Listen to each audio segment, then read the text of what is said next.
Conference of the United Nations on International Organization is now convened. The United States and the Soviet Union are now among the chief artisans of the new international order.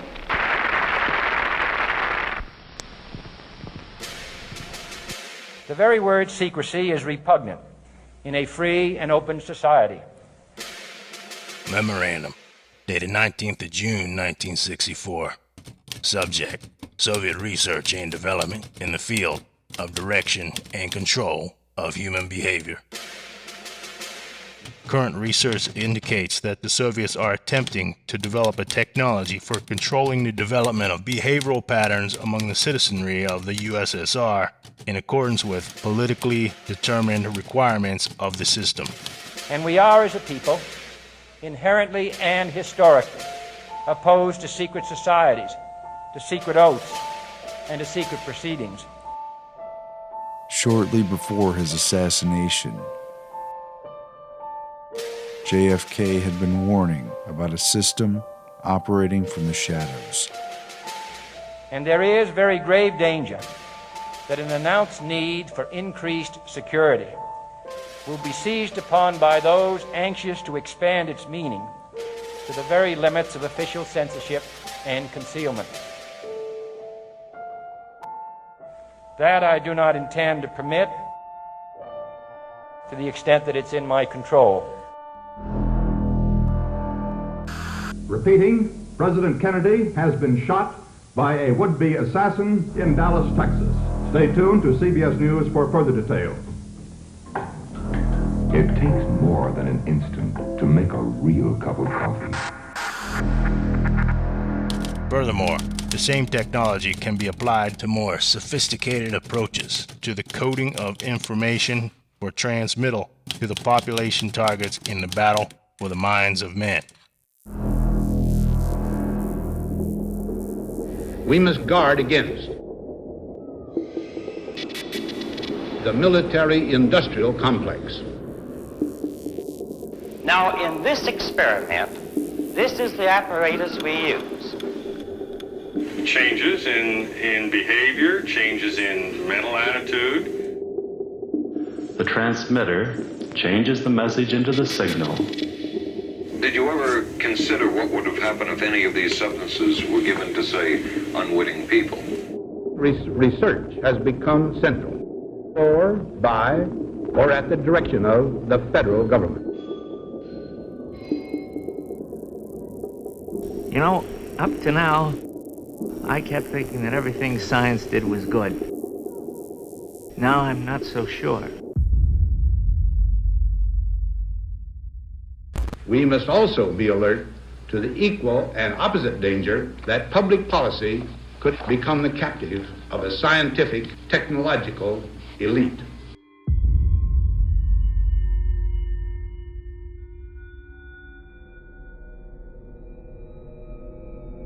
On April 13, 1953, newly appointed CIA Director Allen Dulles signed off on MKUltra, the CIA's top-secret mind control project.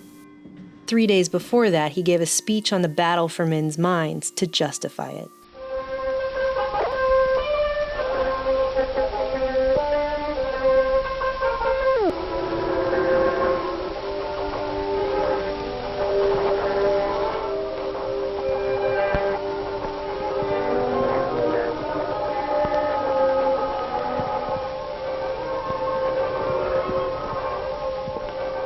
For Dulles, it was a missive into a newly declared battle for the minds of men, and would come just weeks after he became CIA director, as a countermeasure to Soviet, quote, brainwashing.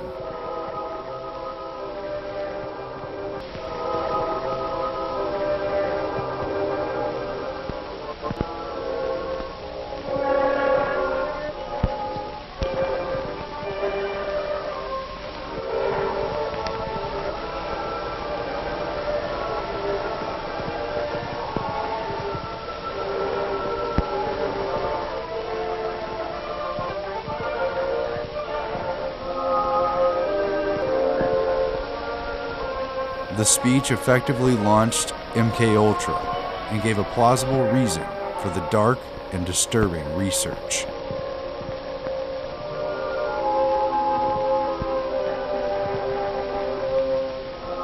Dulles would sign the memo, creating the CIA's most notorious secret research project just 3 days later, and ironically only a few weeks after the death of Stalin, who had ruled Soviet Russia for 25 years with an iron fist.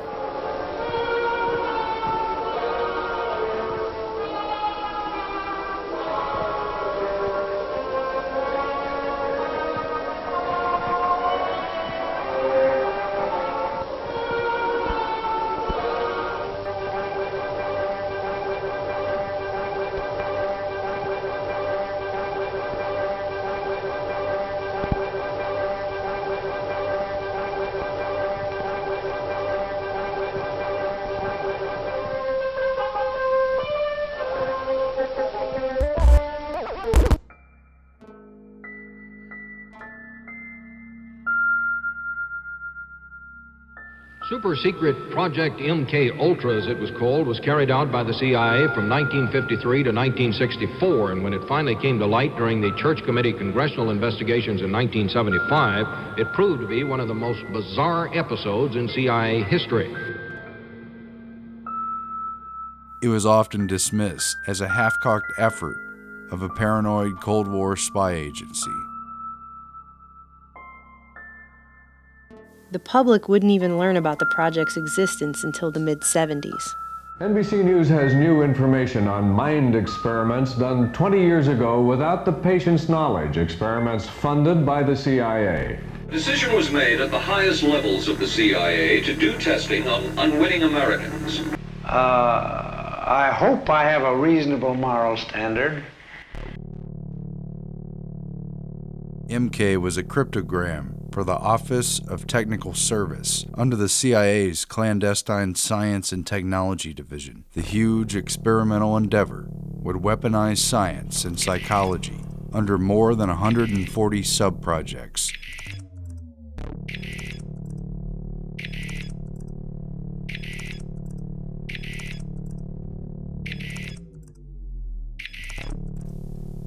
But it was really about controlling human beings, both individually and en masse, in every way researchers could dream of. The initiation of MK Ultra would weaponize the techniques explored by big science, which for many decades had been funded and promoted by the Rockefeller, Carnegie, and Ford foundations, while the general public remains largely ignorant of the sinister experiments taking place under taxpayer funding and behind closed doors.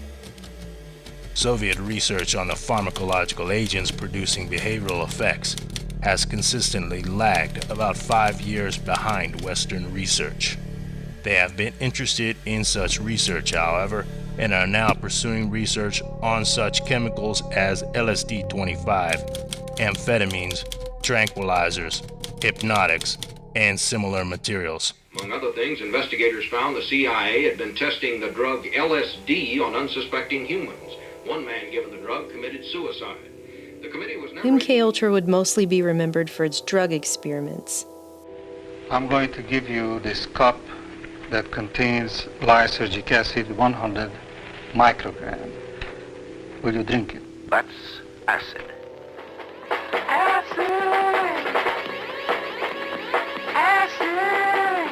Characterized by hallucinations, illusions, distortions of perception and thinking.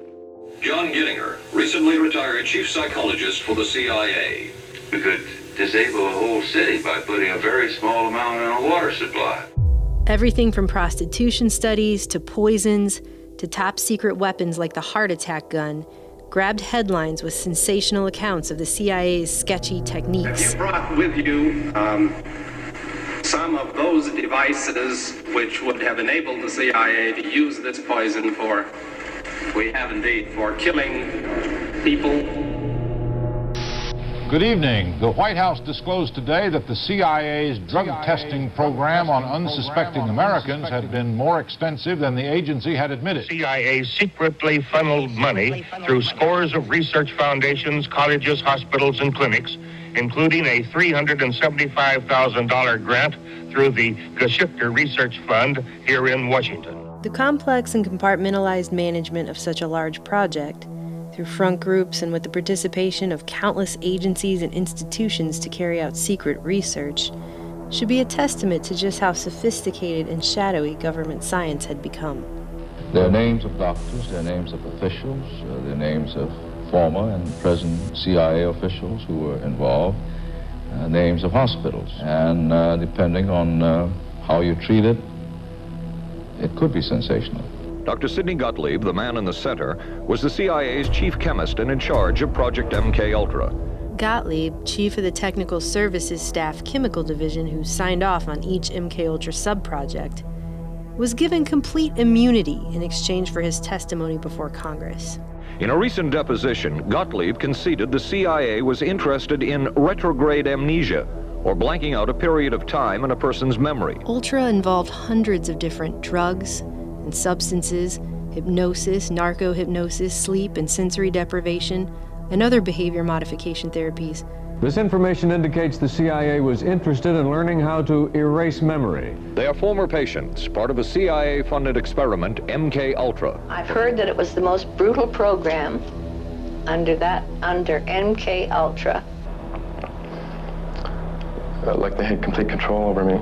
Tens of thousands of people across North America and the world were involved in these experiments. Drug testing on American citizens was more widespread than previously believed. They included experiments secretly involving hospitals, testing drugs on terminal cancer patients, and enlisting prisons to experiment on criminal sexual psychopaths. Military soldiers, civilians, inmates, hospital patients, and even children, without regard to consent. It is doubtful that any meaningful form of consent is involved in this case.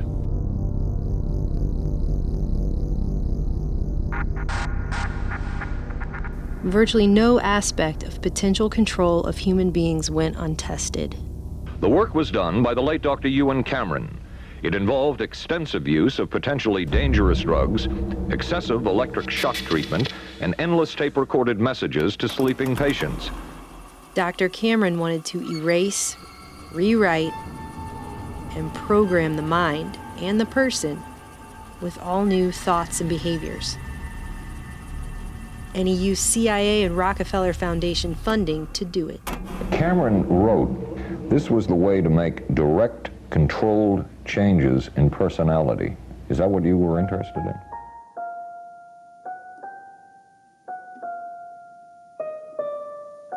And it would say over and over again the actual words that the individual had said. And Dr. Cameron's idea apparently was that if somebody listened to this long enough, that it would represent some kind of a breakdown, and a breakdown in a psychotherapeutic sense. Some heard the same message 250,000 times. MK-Ultra itself had 149 sub-projects, at least that we know about. You see, in 1972, after President Nixon fired CIA Director Richard Helms, he ordered the destruction of all MK-Ultra documents. The committee was never able to determine the full scope of the program, since one-time CIA Director Richard Helms acknowledged that the program's records were destroyed in 1973 to avoid embarrassment. It's only due to a clerical error that 7 boxes of financial records were spared, which were later released via FOIA request in 1977. Because of this, the public will never fully know how far MK-Ultra truly went. As this 1952 CIA memo says, the aim is controlling an individual to the point where he will do our bidding against his will, and even against such fundamental laws of nature as self-preservation. The CIA files that were made public were referred to in testimony by participants in the project, such as Dr. Charles GELÖSCHT and Dr. Robert Lashbrook, as, quote, boilerplates. Cover files that Dr. GELÖSCHT noted were not worth the paper they were printed on. So while we'll never truly know the particulars of the MK-Ultra sub-projects, what we can gather from these so-called boilerplate cover files is bad enough. The CIA did have a great interest in amnesia. Subproject 23 tested the effects of certain drugs on the central nervous systems of terminally ill cancer patients. Subproject 87 talked about purification of extremely high-potency allergens with, quote, greater potentiality. Subproject 115 studied the mentally disturbed and their environment to gain further insight into influencing human behavior. Subproject 40 investigated the feasibility of aerosols to deliver various psychochemicals of interest to the CIA on non-psychotic humans. Subproject 128 tested a method of rapid hypnotic induction, while Subproject 138 involved body antennas, personal tagging, radiant energy measurement, and remote polygraphs. But the most promising means of mind control would be largely downplayed, both in the hearings and the media. Dr. McNulty says he finds it despicable for a democracy not to ask an institution if they want to be involved in such an activity. Perhaps, he added, the plus of a democracy is eventually we learn about everything. Not everything. At no time has the CIA engaged in any political activity or any intelligence activity that was not approved at the highest level.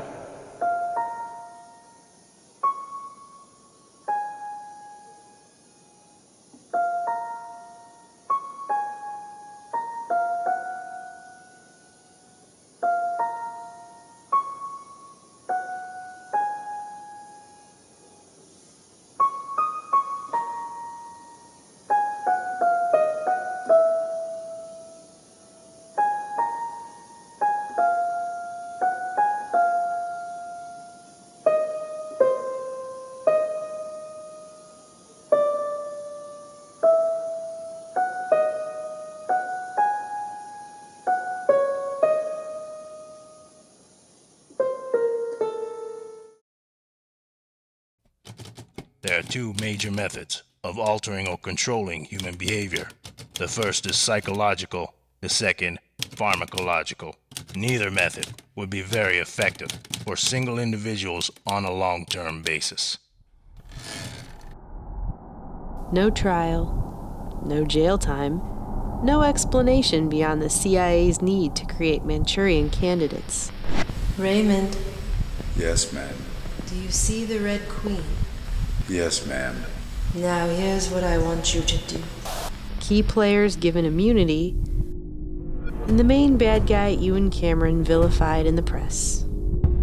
Pretty convenient to scapegoat him since he died a mysterious and untimely death hiking in the Adirondacks in 1967. Even the newspapers couldn't agree on whether it was a heart attack or an accident.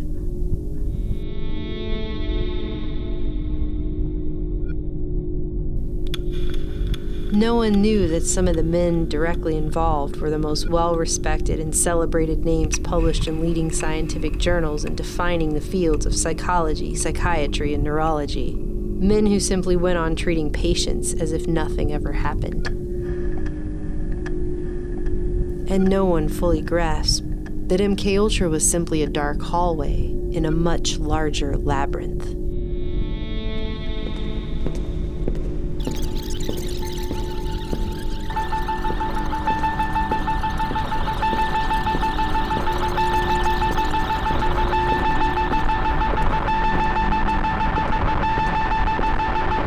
Ewan Cameron didn't work in a vacuum. Alan Dulles and Ewan Cameron were acquaintances who crossed paths in their OSS days as psychology increasingly affected warfare. Cameron was on the medical panel for Nuremberg and assessed Rudolf Hess after he claimed amnesia. And that the only defect from which he is suffering is forgetfulness about what happened before he flew to England. The Rockefeller Foundation had provided more than $150,000 to establish McGill's new psychiatry department, which Cameron would head at the newly created Allen Memorial Institute, built inside of Canadian shipping magnate Sir Hugh Allen's Ravenscrag Castle, the most historically elite building in Montreal. Cameron would draw from his distinguished colleagues at McGill. Using sensory deprivation, electroshock treatment, deep sleep therapy, and tape loops to erase memories and break down personalities. In a paper published in the 1956 American Journal of Psychiatry, Cameron referred to the technique he called psychic driving as, quote, analogous to the breakdown of the individual under continuous interrogation. Seeking recognition, Cameron hoped to earn a Nobel Prize for automating psychiatry. Only 3 sources were cited in his work, the first being himself and another being Donald Hebb.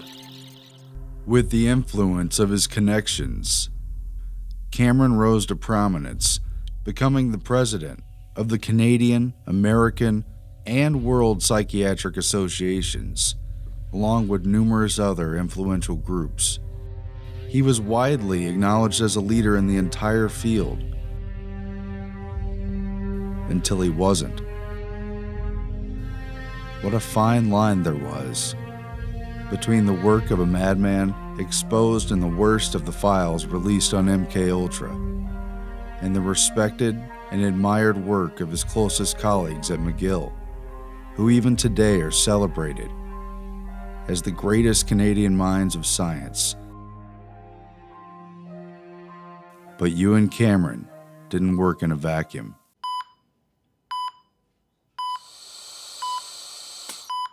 Stimulation at point 2, sensation in thumb and index finger, quivering, tingling. Point 3. I hear voices. It is late at night, around the carnival somewhere. 1934, Montreal, Canada, McGill University. Dr. Wilder Penfield had already mapped out much of the cerebral cortex by placing electrodes on the brains of his epileptic patients. Point 4. Some sort of traveling circus. I just saw lots of big wagons that they used to haul animals in. The Rockefeller Foundation spent more than $1.25 million to create McGill's Montreal Neurological Institute and recruited Penfield to head it after ruling out basing his controversial research in New York. The medical ethics differed slightly in Canada, and reforms of the 1930s emphasized the character and reputation of doctors over any legal burden on their conduct. To satisfy this, Dr. Penfield conducted, quote, treatments of last resort on only the most serious of epileptic patients. During my life as a brain surgeon, it has been necessary to operate on a good many men and women, good many hundreds, and to expose the brain under local anesthesia with the patient conscious. While simultaneously undergoing a study of the brain to make the price of open brain surgery worth it. If I stimulate again, a little lower down. That pencil-like instrument in his hand is an electrode. Each time he applies it to the patient's brain, a weak electric current stimulates that part of the brain. Point 7. Movement of the tongue. Point 8. Yes, I heard voices down along the river somewhere. A man's voice and a woman's voice calling. Nearly 2 decades earlier, Wilder Penfield had become Sir Sherrington's most distinguished pupil. Penfield trained at Oxford under a Rhodes Scholarship, who were known for recruiting top American students to become elite agents of global influence in their fields. It was Sherrington who introduced Penfield to neurology, and Penfield dedicated all his books to his mentor. Real legacy stuff. Point 11. I think I saw the river. One I was visiting when I was a child. This was experience from his earlier life. It has faded from his recollected memory. He claims in this way that he avoided outright experimentation. These are not experiments. Though few other labels could truthfully be put on his probings. Is it true that one does not feel pain in the brain itself? No, it doesn't hurt to stimulate the brain. Ready on? I had a dream I wasn't here. I hear people coming in. I hear music now. An old song I heard on the radio. A funny little piece. These reenactments contained both visual and auditory elements in them. This was an incident of childhood which she could never have recalled without the aid of the stimulating electrode. You'll see how it evokes a body movement or a sensation. Ready? On. Buddy, did you feel anything? Yes, I did. What? I felt that my hand was numb. Electrical stimulation was carried out at 60 cycles, 2 millisecond pulses at 2 volts. Point 27.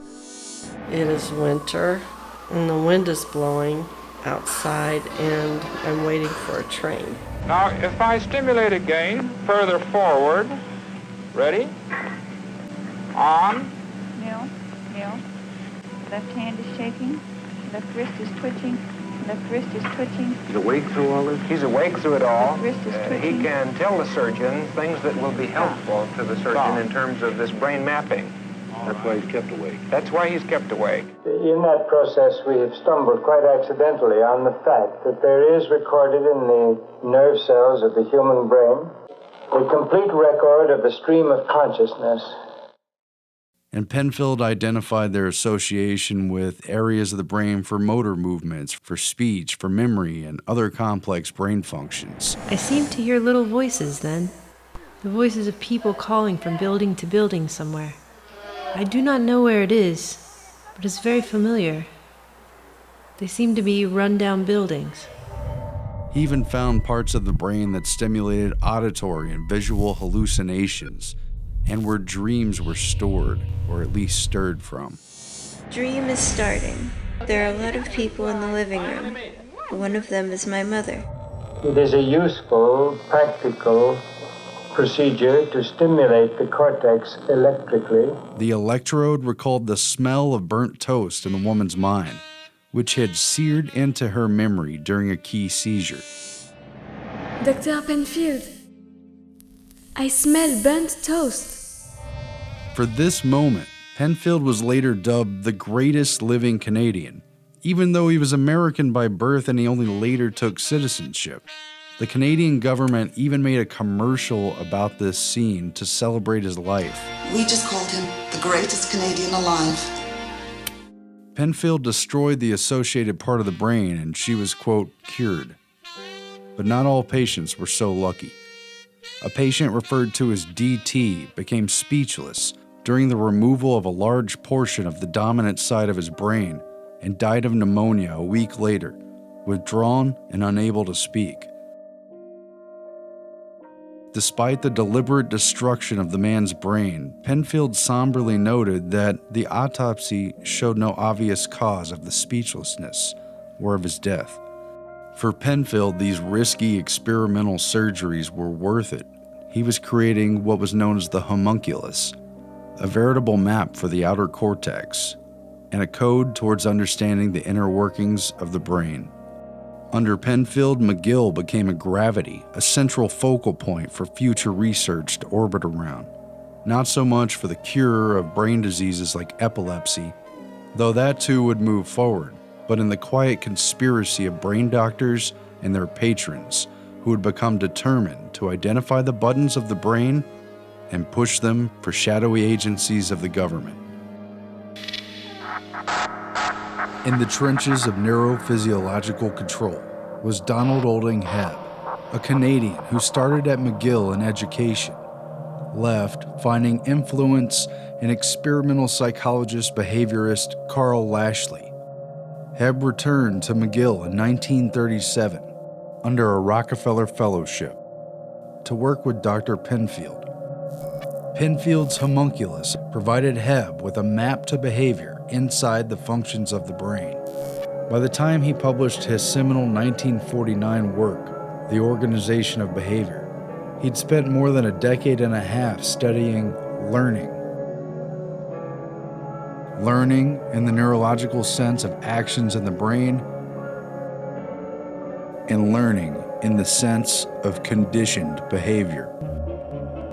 The brain, a pulpy mass of cells and fibers. Bonding, imprinting, and early experiences had a huge influence in the development of personality and could be used to predict future behavior as well. We have to learn through our own past behavior the significance of the impressions our sense organs bring to us. And if it were true in primates and other higher animals, it may also be true in humans. Donald Hebb was placed at the head of McGill's psychology department.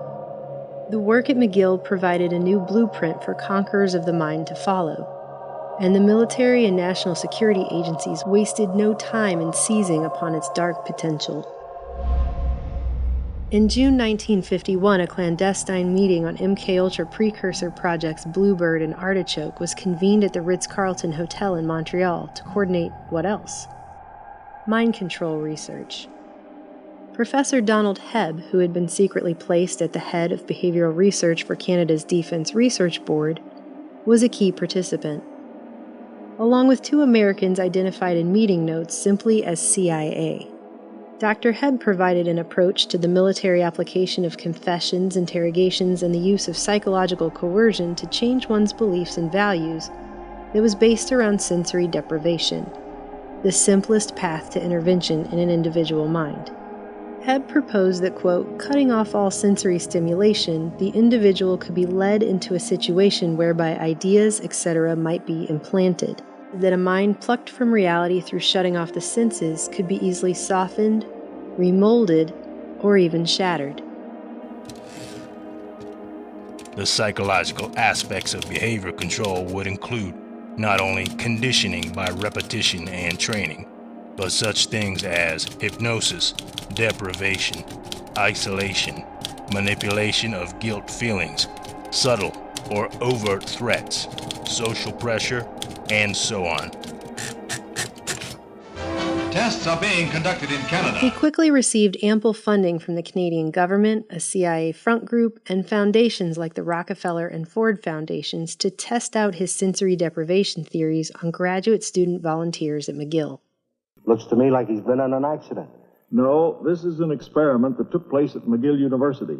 Students volunteered to participate in this study of human behavior under extreme and prolonged monotony. They were isolated and immobilized in a small lit cubicle, their arms placed in large cardboard tubes up to the fingertips, with light diffusing goggles placed over their eyes. The little rooms were soundproof except for constant white noise generated by a small air conditioner. These conditions continued 24 hours a day, even at mealtimes. It didn't take long for the subjects in Hebb's black box to break down. With Hebb writing of one man, the subject's very identity had begun to disintegrate. The extreme sensory deprivation of Hebb's experiment proved blatantly devastating. Few of the volunteers could take it for more than 2 or 3 days. It was impossible for most of these students to take it for more than 24 or 48 hours. At least 4 participants in Hebb's experiment openly referred to it as torture. The monotony from a lack of sensory stimulation amounted to much more than mere boredom. It unveiled a mind that lost complete touch with reality when it fell out of contact with it.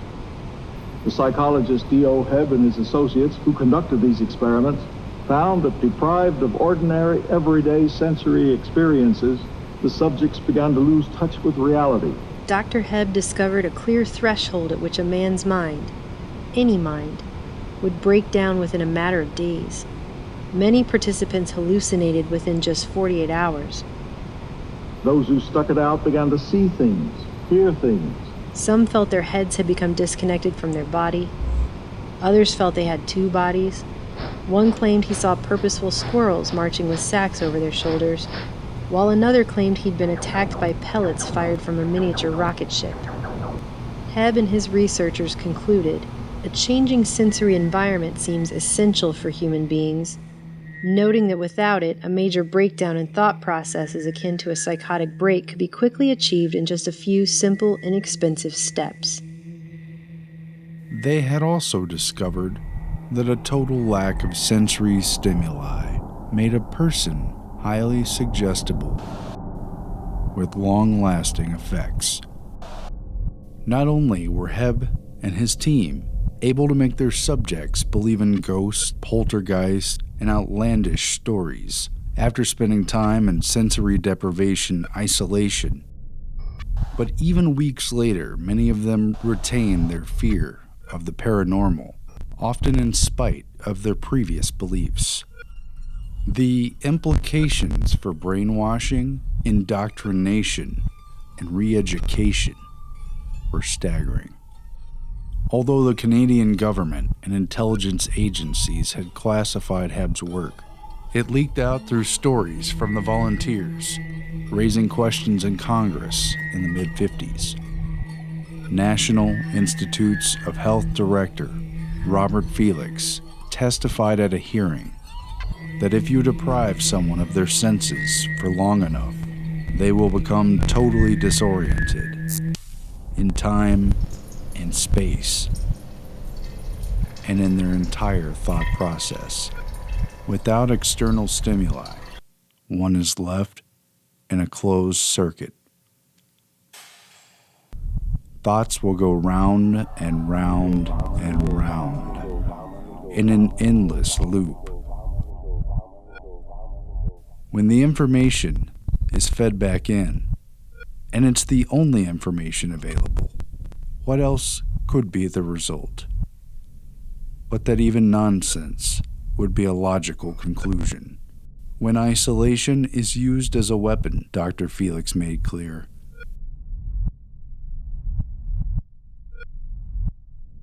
anyone could be broken down by this technique.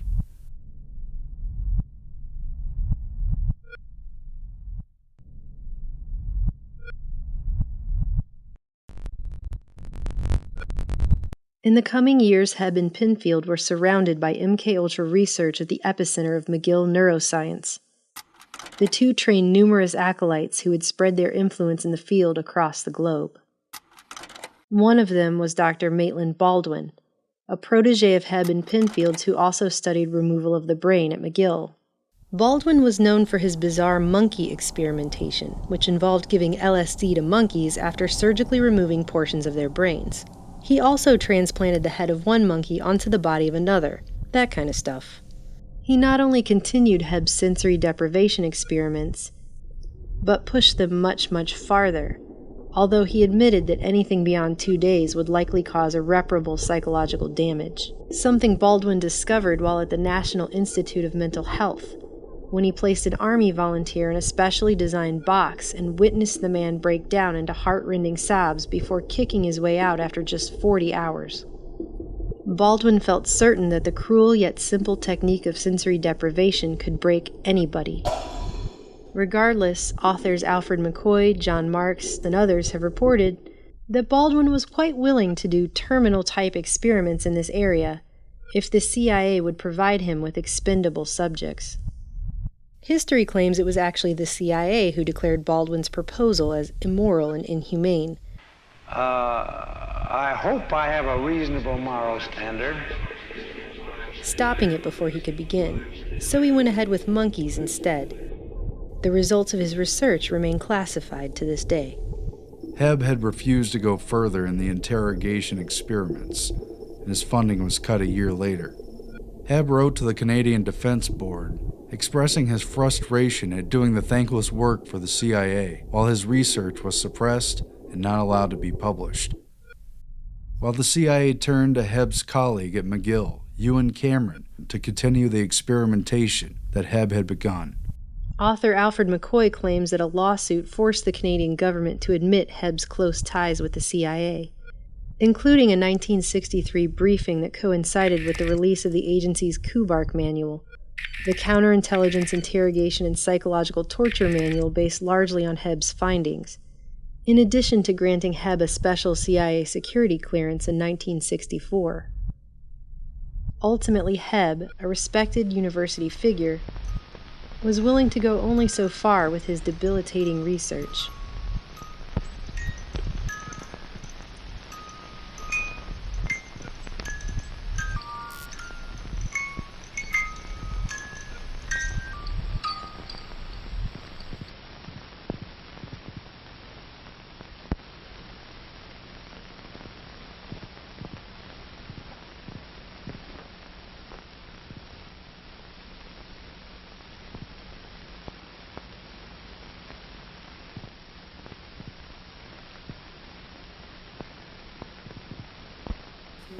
If the CIA was serious about pursuing behavior modification and mind control, then it would need a team of serious investigators to carry out scientific experiments regarding the very mechanisms underlying behavior itself, and thus the mind.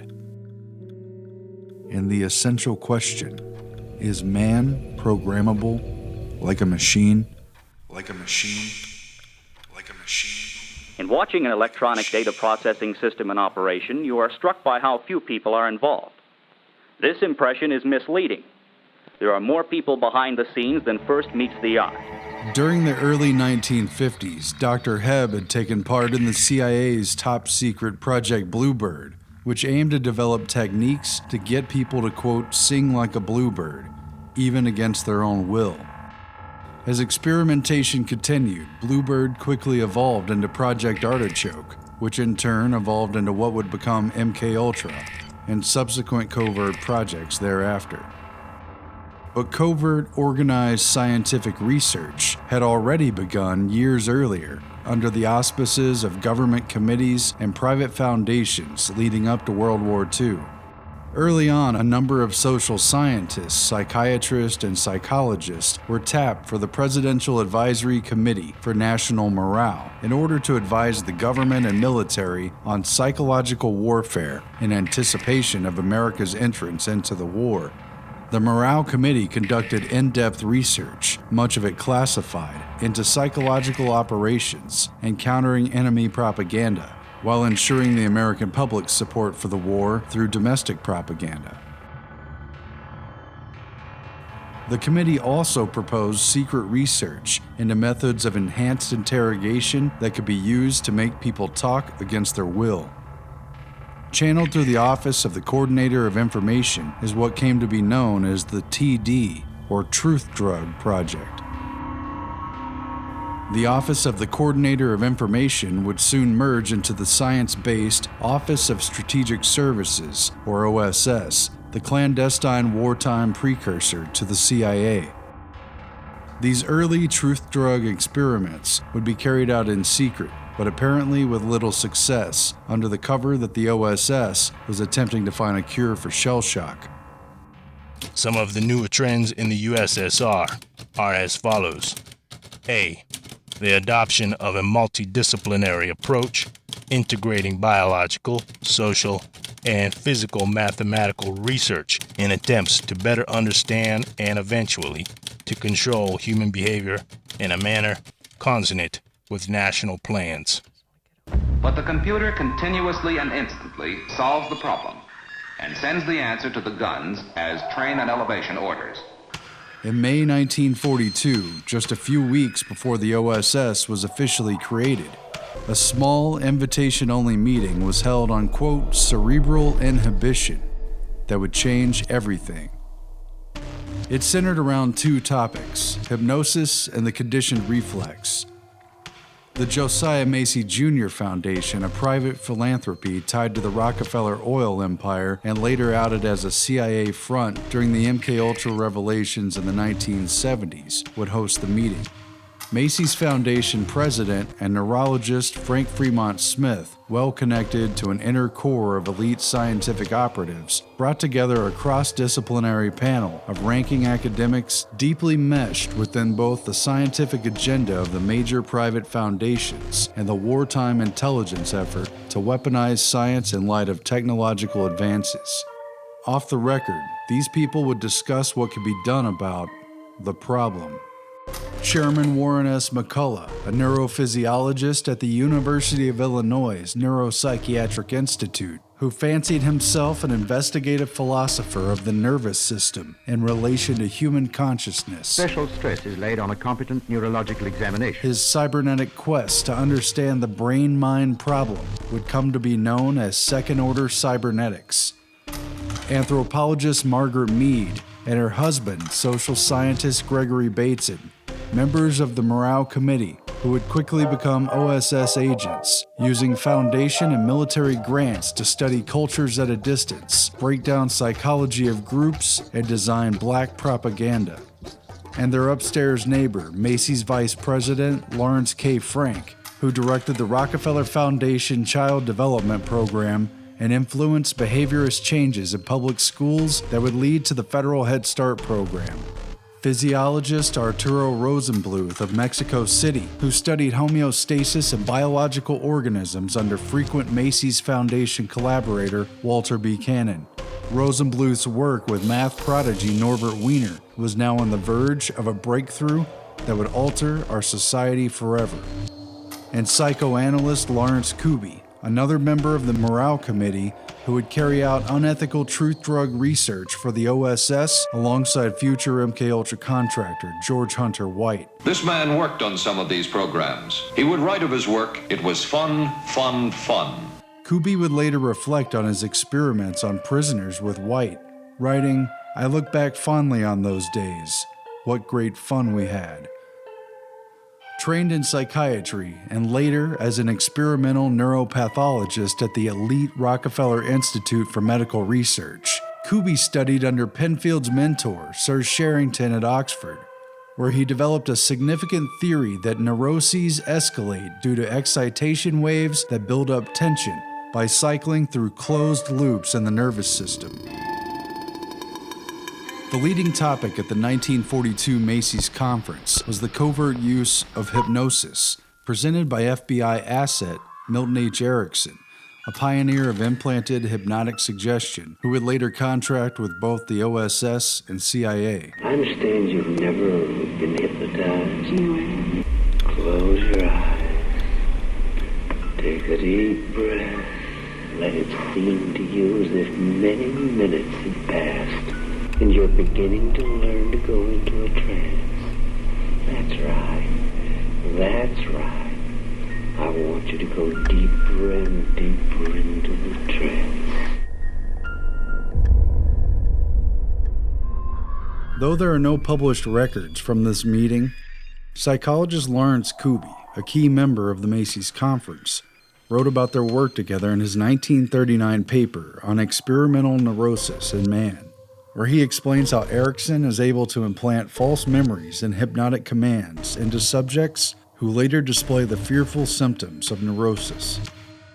Kuby describes how, quote, psychotic emotional storms could be triggered on command by hypnotic cues. And you do not know the answer to that question consciously. And an OSS plot to send coded messages through hypnotized couriers. You can ask a subject to develop an amnesia for certain experiences, or certain classes of experiences, for certain attitudes, for certain learnings.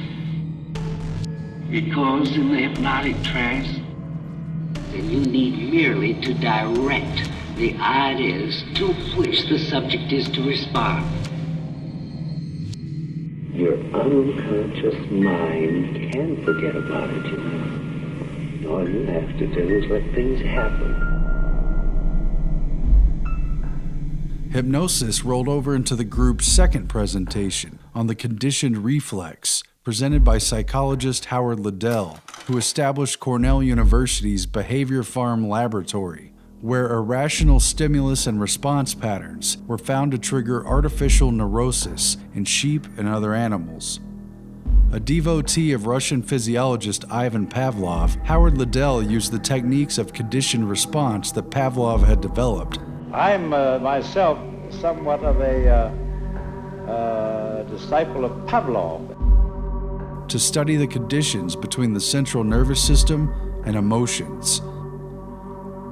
These experiments proved that motivations like hunger could be exploited, and the psychological response to stimulus, whether pain, fear, or reward, could be gamed to create experimentally induced neuroses,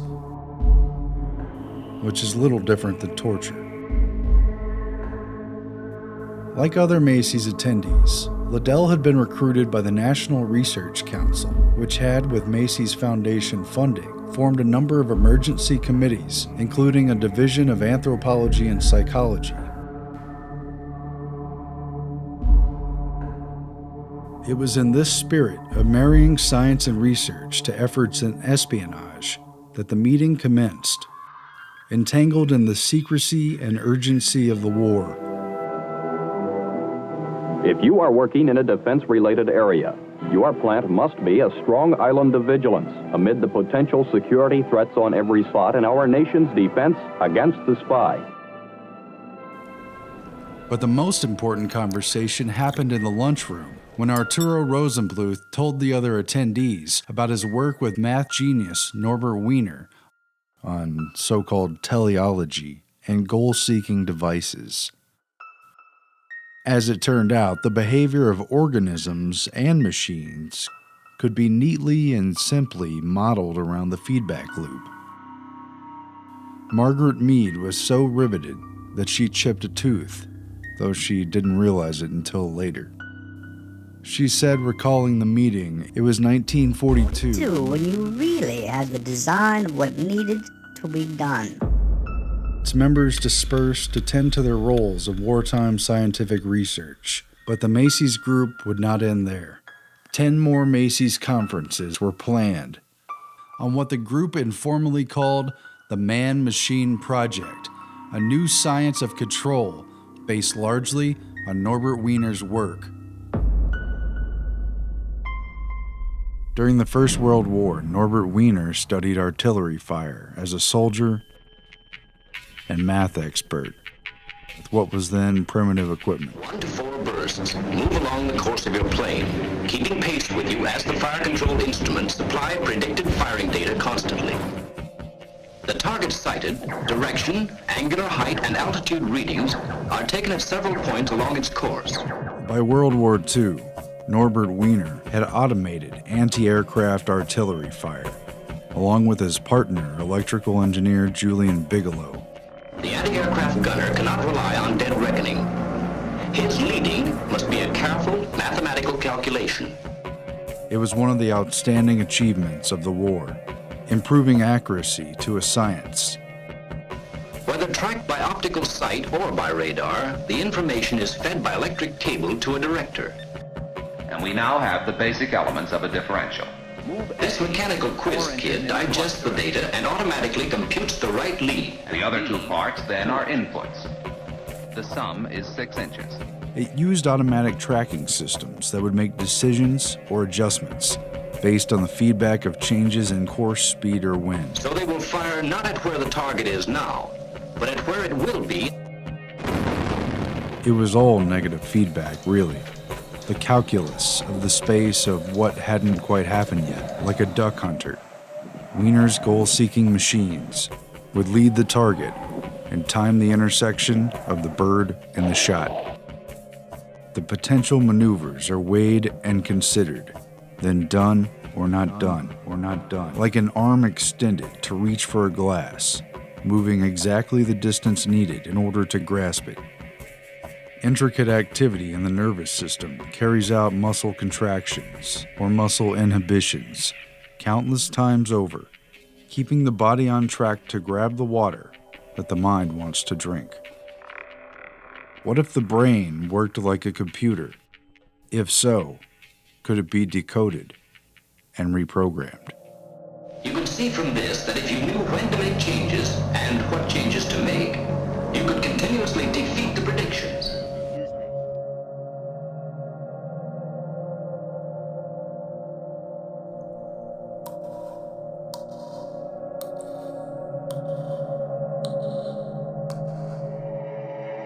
This rotund and notoriously absent-minded genius had constructed a formula for what he termed cybernetics, a phrase he had coined out of the Greek word kybernetes, or steersman. His 1948 book, underwritten by the Rockefeller Foundation and written primarily for trained scientists, summed up cybernetics as control and communication in the animal and the machine. Its popularity triggered the 1950 follow-up, The Human Use of Human Beings, Cybernetics and Society, dropping the heavy math that outlined a whole new era. Our first assignment was communication, maintaining the nerve system of the arsenal of democracy. Communication. It was during these interwar years and at a confidential meeting in Princeton that Warren McCullough in his words, began conspiring with Rosenbluth and Fremont Smith on the interdisciplinary meetings to follow. By the time the Macy's Conference reformed in March of 1946, they knew, in principle at least, that the brain and the computer had a common link in their operating systems. Both work through inputs and outputs, so interface should theoretically be possible. Now, technology from the war had provided a unique opportunity for researching these questions in practical terms. The outstanding feature, in addition to the interdisciplinary approach, is a new concern for mathematical approaches to an understanding of behavior. Particularly notable are attempts to use modern information theory, automata theory, and feedback concepts in interpreting the mechanisms by which the second signal system, i.e., speech and associated phenomena, affect human behavior. The first official Macy's Cybernetics Conference was held in March 1946, just a few months before the passage of the National Mental Health Act, which gave the federal government a new mandate, not just to treat, but prevent mental illness, establishing the National Institute of Mental Health. Known during the first 6 meetings by the longer title, Circular Causal and Feedback Mechanisms in Biological and Social Systems, these cybernetic conferences combine the innovators of the physical and biological sciences with those of the psychological and social sciences to tackle the, quote, comprehensive study of man. Thus, the core Macy's group expanded to include Norbert Wiener, an MIT mathematics professor and child prodigy who earned his PhD from Harvard at age 17 and studied under mathematician and political philosopher Lord Bertrand Russell, author of the seminal book establishing the modern rules of logic. John von Neumann, the Hungarian émigré and member of the Manhattan Project, who had become a pioneer of the digital computer, The electronic computer. and who used game theory to analyze Cold War strategic thinking. MIT mathematician Walter Pitts, Mathematics has been called the one universal language of mankind. who was self-taught in logic and co-authored several key papers on brain modeling with Warren McCullough. Raphael Lorente Deneau of the Rockefeller Institute of Medical Research, who had obsessively chronicled the action potentials of neurons and noted their compatibility with electronic and digital systems. German émigré and Gestalt psychologist Heinrich Kluwer, who studied visual perception, hallucinations, and mescaline as an experimental physiological psychologist, and was best known for Kluver-Bucy syndrome, a cognitive impairment triggered by surgically created brain lesions. German refugee and Gestalt psychologist Kurt Lewin, an OSS agent and director of MIT's Center for Group Dynamics, who was closely associated with the Frankfurt School and Tavistock Institute. Editor of the Macy's Conferences, second-order cybernetician Heinz von Forester ran the Pentagon-funded Biological Computer Laboratory at the University of Illinois. Born in Vienna and part of the infamous Vienna Circle, von Forester studied physics and conducted radar experiments for the Nazis and subsequently the Allied occupation. McCullough arranged for his academic position, permanent stay, and invitation to the Macy's Conference in 1949 after reading his work on the molecular basis of memory as a function of quantum mechanics. Along with these key participants were about a dozen other core members, as well as a handful of invited guests drawn from key positions of expertise. Macy's guests included OSS and CIA asset psychiatrist Harold Abramson, who worked on top-secret chemical warfare projects at Fort Detrick, some of which were co-sponsored by the Macy's Foundation itself, and who would run multiple MKUltra projects involving LSD experimentation. Dr. Abramson is also known for introducing LSD to many of the Macy's conference attendees, including Macy's president Frank Fremont Smith and Gregory Bateson. That's acid. The attendees gathered together for 2 days at the Beekman Hotel, today a white-glove luxury condominium on the Upper East Side of Manhattan. The posh neighborhood may have seemed like an unlikely location, but not only was it next door to the Macy's Foundation, it was also just a few blocks away from the Council on Foreign Relations, which Allen Dulles had led for decades, and from the Rockefeller Institute for Medical Research and Cornell Medical College, where Project MKUltra research funds were channeled into the Human Ecology Fund. Rather than be based out of Washington, D.C., the wartime OSS operated out of its headquarters in room 3603 of Rockefeller Center, working side by side with Britain's MI6 and in the same building as the Rockefeller Foundation.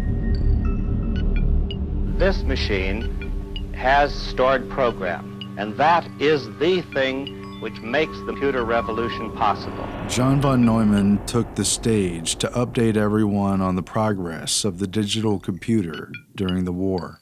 The immense strides in computer technology that were spurred by von Neumann's work. It was now ready for the next stage of exploitation. The system calls for the key to be either up or down. The code calls for a dot or a dash. Norbert Wiener's cybernetic concept held the key as to what they should do with the digital computers they had developed. The method and the signal are such that they must be fed to the transmitter in a series of positive decisions. It fused together the working principles of the biological organism, looping systems that maintained equilibrium. Its maintenance is automatic and seeks to balance any disturbances. Wiener, Rosenbluth, and Bigelow presented the ideas of their paper, Behavior, Teleology, and Purpose. It was written in 1943, but couldn't be published until 1947 due to secrecy. They had a universal mechanism to create goal-seeking behavior that made machines and even people basically programmable. On the influence of a feedback system, Wiener stated, "The existing natural reflexes are essentially part of the same mechanism that can inform all purposeful activity in automata. One need merely supply a circuit with receptors and effectors. Then they become goal-seeking devices." Conference Chairman Warren McCullough had taken things a step further, showing how the operation of the human brain can be represented by on and off electric switching devices. It is stop or go, on or off, one or none. His 1943 paper with Walter Pitts on the logical calculus of neuronal activity introduced the concept of the neural net and showed how the communication of neurons could be modeled by a digital computer. The mind, in contradistinction to brain and behavior, emerged in the 1950s as a legitimate object of experimental research. The neural nets project of McCullough and Pitts spearheaded this cognitivist turn in the 1940s. Science of mind thus became a science of signals based on binary logic. Neural nets bridge the gulf between body and mind, matter and form. The comparisons between the central nervous system as an electronic machine and the digital computer as an artificial brain boiled down to questions of logic, mathematics, and the very nature of reality itself. Very simply, in the first place, I wanted to find out what was going in the brain.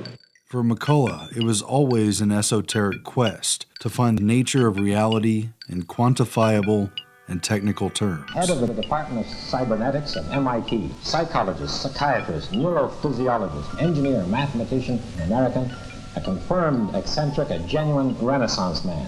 The first answers to his questions came during the tail end of World War I. Yale's wartime ROTC training instructor in chemical warfare was none other than Professor Bertram Borden Boltwood, head of the chemistry department and an expert in chemical warfare. Boltwood, who'd come from a wealthy family of skull and bones initiates, was on the front lines of discovering the inner world of the atom, and the first to discover evidence of radioactive decay of uranium and lead. A chosen initiate, Professor Boltwood invited young McCullough to his home to discuss the hidden history of science from its mysterious beginnings. It was just before the Great War ended that he invited me to his home for an uninterrupted talk. He complained to me of his increasing forgetfulness and asked me to spend one evening, 5 p.m. to 5 a.m., with him to illuminate the larger picture. He grabbed me by the hands and intently revealed to me the hidden history of science from its mysterious beginnings. Knowledge was passed down through the centuries and closely guarded by the initiates. Between ancient Egypt, Mesopotamia, the Phoenicians, Babylonia, and beyond. All shared the mysterious keys to governing early civilizations. Cybernetic at heart, these inherited secrets fueled the minds of the ancient philosophers and mathematicians. Thereafter, priest classes, secret societies, and elite organizations of learned men. After summing up this history of scientific progress, he paused. The room went silent. And he said, if you want to get behind the fake explanation of how our world comes to be as it is, then you must find the facts for yourself and accept nothing in addition but logic and mathematics. In an interview years later with counterculture icon Stuart Brand, Margaret Mead and Gregory Bateson admitted that McCullough constructed the meetings around a, quote, grand design, shaping who would speak and in what order over a 5-year period. When Brand asked Bateson what McCullough's grand strategy was, Bateson simply replied, "Who knows?" What was the common code between the communication of the nervous system and the computer's binary processing language? They wanted to show the effect of the physical world on the mind in statistical terms with data. Input, output. Eventually, all the entities will sync to the dominant, whichever is making the most accurate and reliable long-term decisions, whoever is setting the pace and the trends, which could carry out any number of simultaneous calculations and feed back into the mental loop.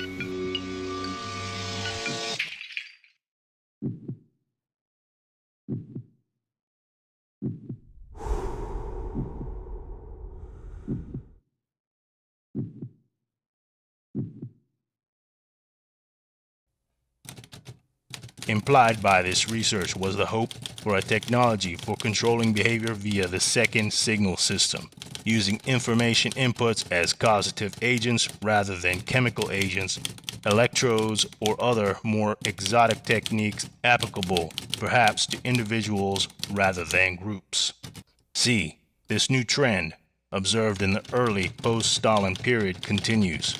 By 1960, the word cybernetics was used by the Soviets to designate this new trend. This new science is considered by some as the key to understanding the human brain and the product of its functioning, psychic activity and personality, to the development of means for controlling it, and to ways for molding the character of the new communist man. The airborne computer is no longer a theory, nor an experiment. It's a fact. Tested, functioning, practical, and restricted. It has gone into production under the label brain. Macy's was meshing the power of language, communication, and the symbolic exchange of information with the biological modes of control, sowing seeds in 1,000 directions. A psychologist was involved in this experiment, along with a biophysicist and a physiologist. This was the birth of personal computers, robotics, satellites, and artificial intelligence. From the very beginning, models created in the digital computer of the brain were also inversely symbolic of the mechanization of the mind, which might one day be conquered one neuron at a time. As he finds the correct path, he registers the information in his memory. Theseus is an electrically controlled mouse. He has the ability to solve problems by trial and error means and then remember the solution. And something perhaps akin to a brain. counterpart to Macy's. The Ratio Club was formed in 1949 in the UK. McCullough gave the keynote at the first meeting. Alan Turing, W. Ross Ashby, Gray Walter, and Donald McKay were among its most important members. Now meet Dr. Gray Walter of Bristol. His mechanical tortoise has an electronic brain which functions like the human mind, sensitive to both light and touch. Dr. Walter says that his electronic toys work exactly as though they have a simple 2-cell nervous system, and that with more cells they could do many more tricks. But Gray Walter was more deeply involved in the study of brainwave activity itself. Present-day radio and television techniques afford an opportunity to probe into the brain. Mapping the relaxed states of mind characterized by alpha waves, and Walter was the first to experimentally produce changes in brain waves through the use of flickering light. Now I'm going to flash a bright light at you. Keep your eyes closed, and please try not to move. That's good. Gray Walter had also worked closely with Norbert Wiener, introducing him in the early 30s to the then mysterious field of brainwave interpretation. For each stimulus to a sense organ starts not one, but a train of impulses which are easily followed electrically with a cathode ray or other oscillograph. The discussion began at von Neumann's request, a conversation about consciousness as to whether there is an anatomical substrate for what has everybody knowing things. Von Bonnen held it was probably not cerebral cortex that determined awareness, but more likely something in the midbrain, and I suggested the importance of the thalamus. Fremont Smith went into the different degrees of consciousness from full attention through twilight states to sleep and hysterical amnesias. Molly Hauer described the stimulation of the cortex she witnessed under Dr. Penfield, which did not disturb the patients, yet threw them into a panic when stimulation caused vocalization resembling speech. The distinction between consciousness and awareness. Members of the Macy's conferences, including Frank Fremont Smith, Margaret Mead, Clyde Kluckholm, Henry W. Brosen, and Molly Harwood, also sat on the governing board of the International Committee on Mental Hygiene. Oh my God. Oh no, don't let them take me in there. Headed by John Rawlings Rees, creator of the Rockefeller Foundation-funded Tavistock Institute and the British Army's chief psych warfare expert during World War II. Mental hygiene went global, and a massive conference was convened in London in 1948. Can serve as a springboard for more meaningful discussion and think about the nature of the problem. To mold the post-war New World man, starting inside his own head. Because it enables the individual to fit into an orderly system. Being a member of an organized group offers a basis for emotional stability to every man. Heavily funded by the British and American governments and the private philanthropic foundations, it almost seemed like a global Manhattan Project for the mind was kicking off. But we all have our problems. You've got to pull yourself together, and this will all work out all right. It culminated in a report authored by the Cybernetics Conference members, Lawrence Frank and Margaret Mead, and was titled Mental Health and World Citizenship, which focused on the modifiability of man and all of his social institutions. They come from all sorts of homes, these patients, all kinds of backgrounds. But somewhere along the line, life became too much for them. Political, economic, legal, and religious. His family, his school, and his workplace. How wrong I was. Or no, not wrong, sick. And now that I'm well again, I can't help feeling just a little sad, the way you always do. In order to influence and change the world's behavior, one human being at a time. It stated, quote, "The sciences of man offer the hope of a new approach to the problem of war and a world community, and it is the ultimate goal of mental health to help men to live with their fellows in one world, so that men can live together in peace with each other." Reinforced shock treatment, help Fred to draw away from his feelings of antagonism and suspicion and move closer to reality.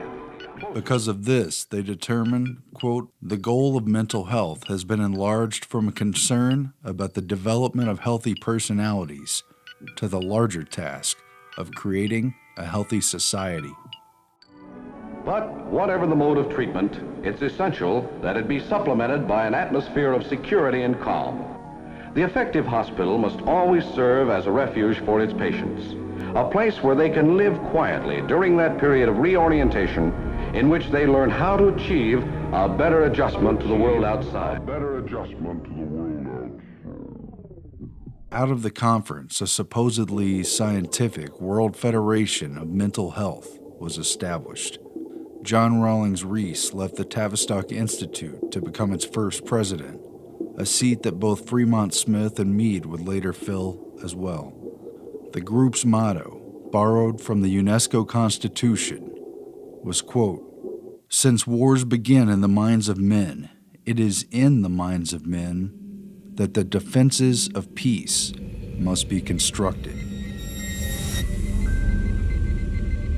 The problem became one of communication between man and machine, between machine and machine, between machine and man.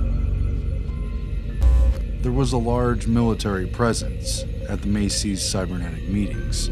Perhaps not surprising given how many contracts its core members had with Naval, Air Force, and Army research, all of which were later exposed as routine fronts for CIA endeavors. These meetings bring together field representatives, simulation data people with their background of environmental information, and military personnel, the ultimate users of the programs. The Office of Naval Research had its own branch for investigating physiological psychology, basically another name for cybernetics.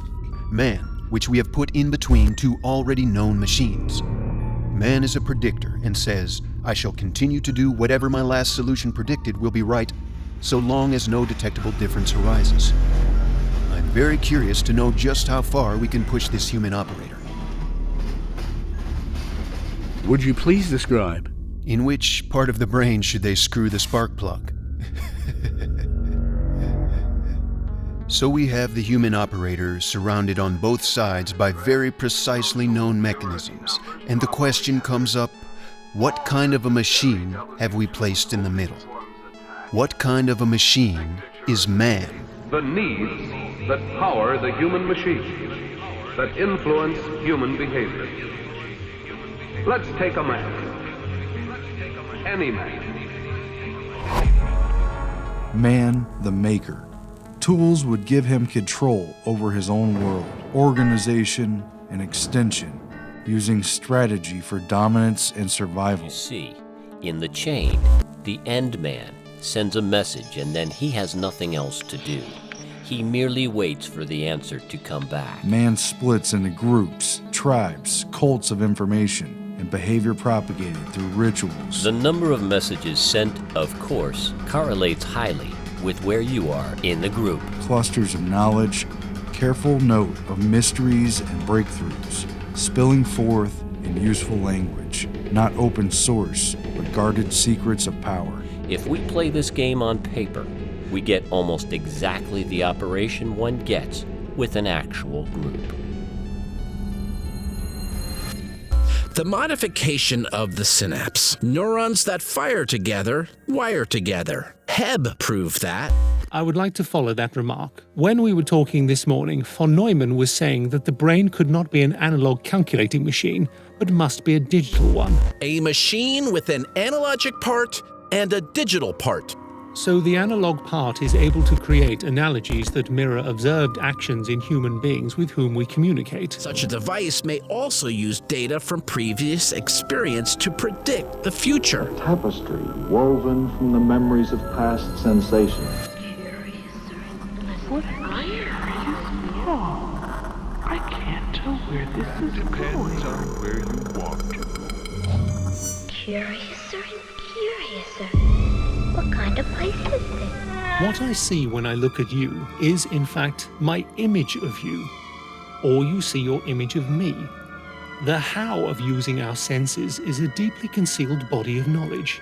Very few people seem to realize the enormous theoretical power of this distinction between what I see and what is actually out there. Most assume that they see what they look at, but the map is not the territory. What gets from the territory to the map, i.e., from the outside world to the brain, is news of difference, motion for instance. If there is no difference in the territory, there's nothing to say on the map.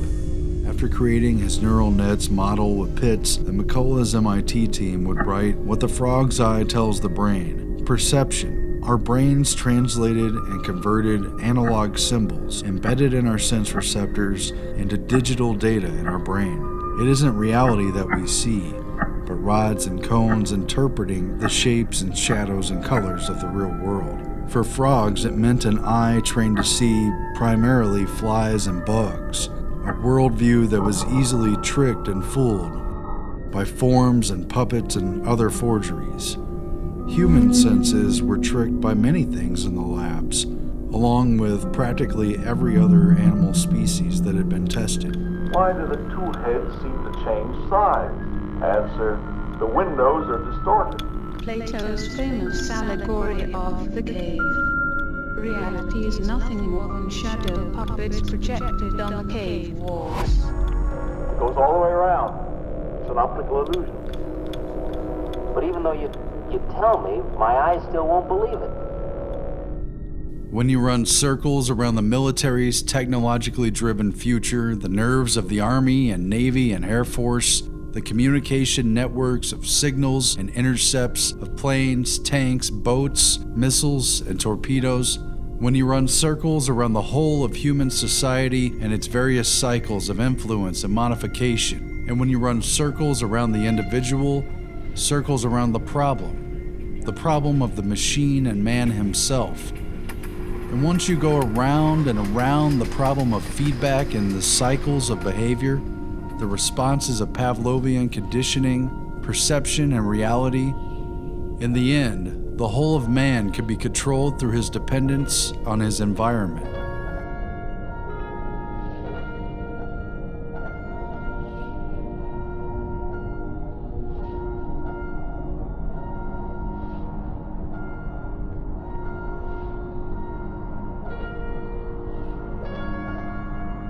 Because the mind is contained within the brain-body mechanism, and thus isolated from the outside world, it is entirely dependent upon information derived from the senses. In other words, the mind is already contained within a natural matrix.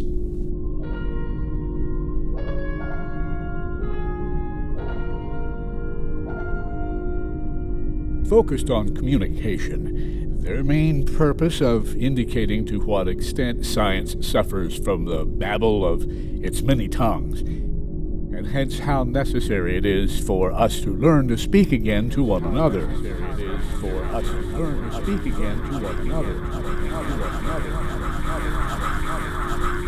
The transmitter previously feedback systems must operate message, channel, its function, see on-off knowledge of electrical impulse transmitted constant feedback information back into the message and delivered to the destination. Many of the cybernetics members were now talking literally about constructing an artificial matrix.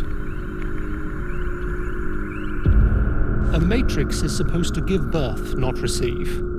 And yet what I want to talk about is very definitely the birth of a matrix. The matrix has been a growing thing, getting more and more complex, wider and wider in its scope, and, I believe, more and more fertile as time has gone on. Pattern comes from pater, the father, a stamp. Then the papa is making again and again children of himself. What is a complementary to pattern? It's a matrix. Look at the matrix which embeds. Yes. So everything is sitting in one big thing embedded in a matrix. As Alex Bavelos of MIT noted in his group dynamics studies, we are attempting now to describe the operation of a net in terms of the probability that there will be a message from A to B in a given time period. We plot the net as a matrix. We put ones where there is a link, and zeros where there is no direct link.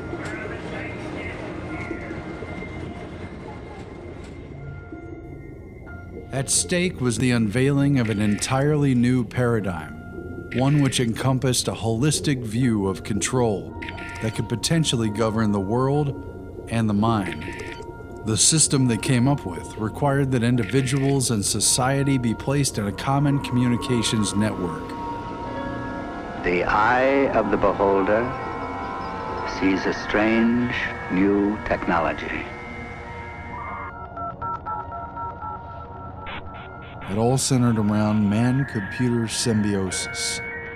Things are going to be considerably better for a lot of people when and if we ever get changed over to an essentially electronic base.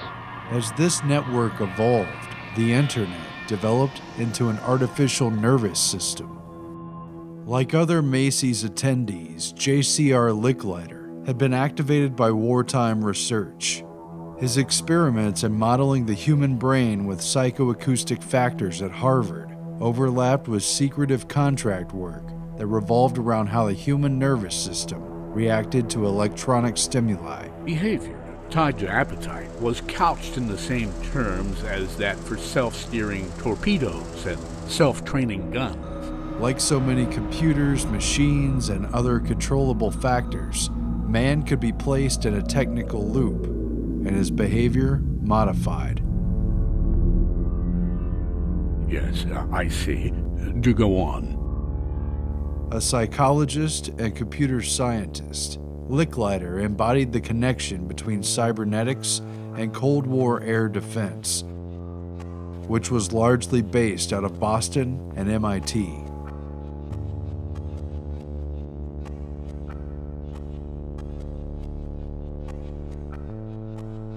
His presence at the 1950 Macy's Cybernetic meeting coincided with his move to MIT and the start of a pivotal but shadowy role in creating the militarized MIT Lincoln Laboratory, the SAGE radar network, and the DEW line, or Distant Early Warning Missile Defense System.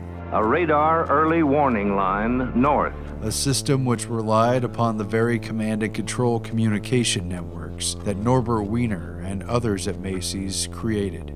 Ultimately, the nerves of the nation's defense were designed to operate like the human nervous system.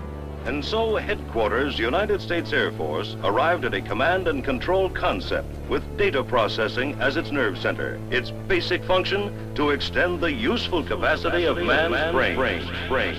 Switch to digital communication technology, aided and abetted by satellite. The melding of computers and communication. A fact which influenced Licklider's vision for a networked and interconnected society.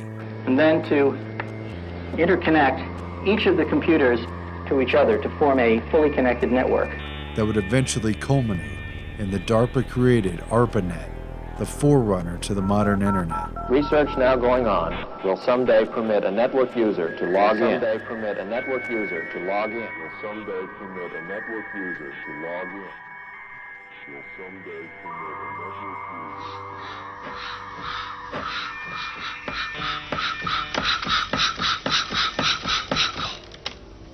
The important thing to realize about systems is how they are controlled. And we must get rid of any notion straight away that control is something imposed on the system from outside. It has to be built into it. Let's see how the mechanism works. You see it lifting here, transmitting the message along here, lifting that cam up here, and then shutting off a valve there. That is built into the system. It's called feedback, and feedback is ubiquitous in control systems. At this point, we realize that reality itself is not a fixed thing. As our nervous systems interpret the symbols and signals of familiar patterns and changes, continuously revising our image of the world. Thus, an artificial matrix is inherent, indeed unavoidable. These systems which are minds are circuits of cause and effect. They are cybernetic systems. For me, the system is man and environment. Man sought to control his own kind by way of understanding what governed his actions starting with the neuron, base unit of mind-body communication. What is cybernetics? A railway train needs no steering gear. The forces required to correct for the buffetings of wind and way are supplied automatically by sideways reaction of the rails against the wheel flanges. A ship, lacking such implicit means of guidance, requires a helm, normally controlled by a helmsman. The Latin for helmsman is jubenator. The Greek, kybernetes. From the first comes our word cybernetics, la cybernetique, to denote the science of government. In the end, cybernetic modification of the human being makes information and its communication the key to control, making reality itself malleable, and our interaction with the technology at hand has created its own feedback derived from our interpreted reality. The world about us is accessible only through a nervous system, and that our information concerning it is confined to what limited information the nervous system can transmit. As this technology captures, measures, and analyzes the world around us, man is programmed and reprogrammed through continuous updates provided by this intermediary. And conditioning comes with it, along with new reflexes. And, specifically, it is a recursive epistemology, and based upon recursiveness of cycles, returning all the time to bite their own beginnings. Cybernetics programmed in this same base human language, self-reflexive cycles, feedback and adaptation. Our very essence is conflicted with the environment and yet dependent upon interacting within it. Yet the old worm Ouroboros is an odd worm, who conceals not only his recursive nature, but also the implications of recursiveness. The Ouroboros ist das perfekte Symbol für Kybernetik. Ultimately, the underlying natural matrix is supplanted by an artificial one, born with the collective consciousness of mankind's total intent, goals, and purpose. Ultimately, they found that programming was easy enough anyway. The science of cybernetics would reveal to the CIA, or any serious agency making inquiries, that although the mind itself could not be directly controlled, it was in essence malleable due to its reliance upon physical sense data and man's unique ability to comprehend language and to talk. Behavior, then, modified by continuous feedback, was inherent in communication itself. The ultimate question was, who or what would control the signal? Reports from the first 5 of the 10 Macy's Cybernetics conferences were never publicly released. These 10 meetings systematically worked out questions of control that would have to be asked and could only be answered through experimentation, some of which would prove so unethical it could only be carried out under a blanket of national security on a need-to-know basis. The last cybernetics meeting was held April 22, 1953, just 9 days after Alan Dulles signed off on MKUltra. Norbert Wiener lamented, Those of us who have contributed to the new science of cybernetics thus stand in a moral position, which is to say the least not very comfortable. We have contributed to the initiation of a new science which embraces technological developments with great possibilities for good and evil. This was especially so since the computing machine had already reached a point of such complexity that it threatened man's freedom to make individual decisions. We do not have a choice in suppressing these new technological developments. We can only hand it over to the world that exists about us. There are those who hope for the good of a better understanding of man and society that may anticipate and outweigh the incidental contribution we are making to the concentration of power. I am compelled to say that it is a very slight hope.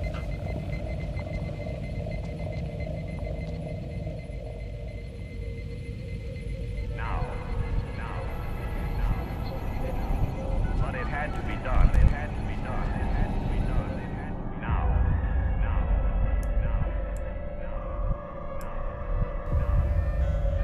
But it had to be done. It had to be done. Now. The speed of military and technological development in our century leaves no margin for guesswork, no time for the leisurely trial and error of yesterday. Cyber evolved beyond the passive reception of one-way signals, as with television. Instead, it required a feedback loop of interaction. Would you advocate a world ruled by scientists and by the super brains? No. We are fit for discovering how the world works. We're not fit for telling other people what to do.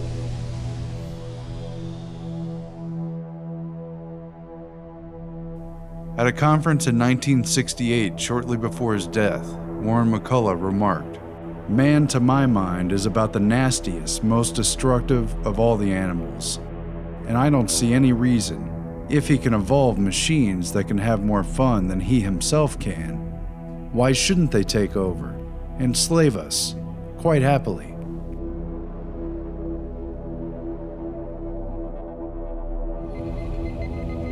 We used to argue about whether a computer can think.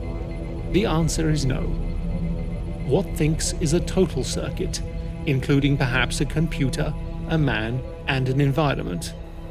If you could control the environment, control the environment, the environment, the environment, the environment, the environment, the environment, all of the circumstances to which the individual must react to the environment in which he lives. Similarly, we may ask whether a brain can think, and again, the answer is no. He has to work by cycles of operation, very much like an ordinary mechanical computer. He does very many complicated things. What thinks is a brain inside a man who is part of a system which includes an environment. If you can get to the man at the switches, if you get to the man at the switches, then you can get to the real man.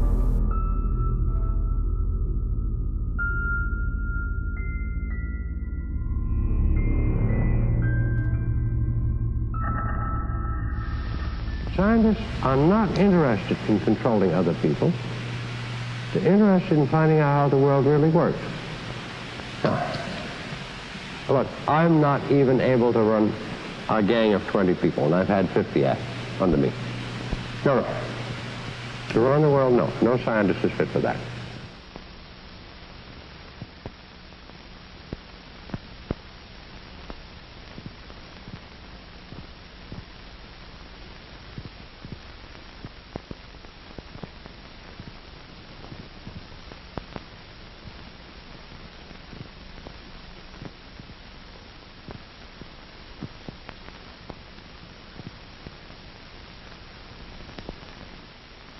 As one Soviet author puts it, cybernetics can be used in molding of a child's character, the inculcation of knowledge and techniques, the amassing of experience, the establishment of social behavior patterns, all functions which can be summarized as control of the growth process of the individual.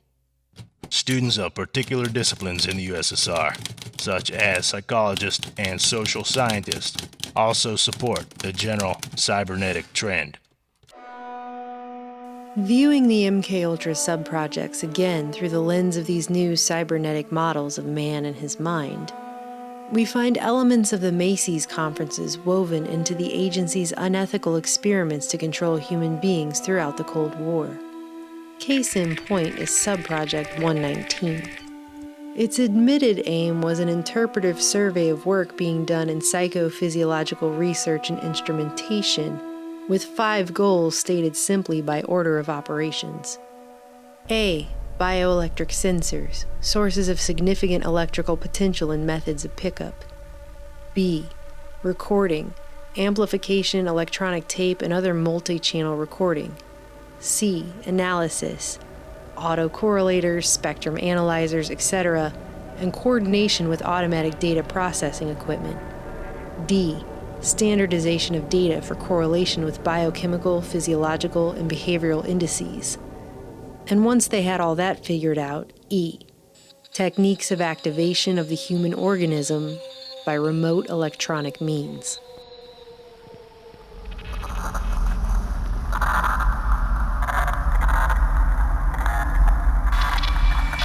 Time revealed the principal on Subproject 119 was Dr. Saul B. Sells, who moved to Texas Christian University after spending a decade with the Air Force School of Aviation Medicine at Randolph Field and working as a statistician for the government during World War II.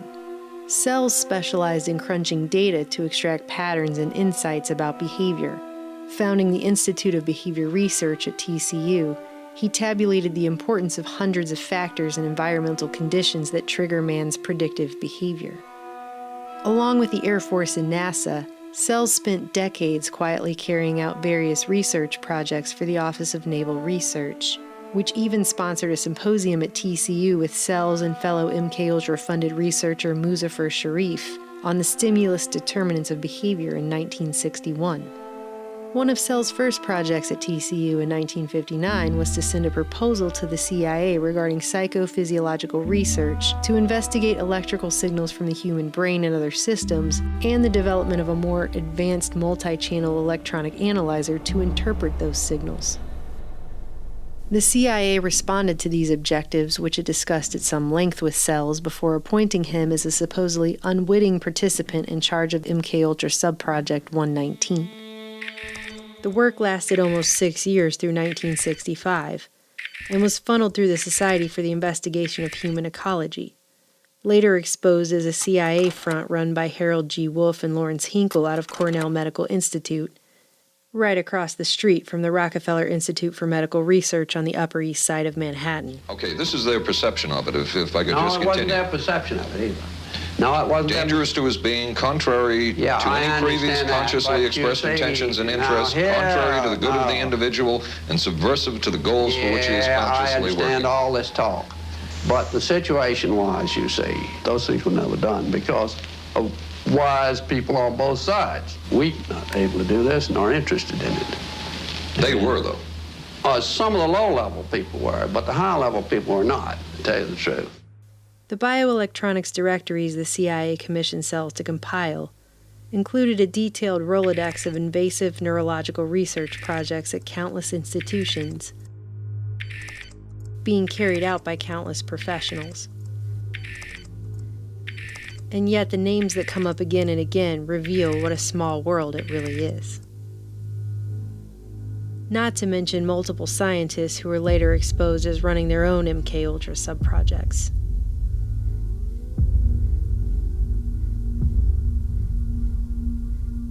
What did 119 really mean by techniques of activation of the human organism by remote electronic means? Neither the declassified documents nor any of the government hearings throughout the 70s ever followed up on what the real goal of this sub-project was.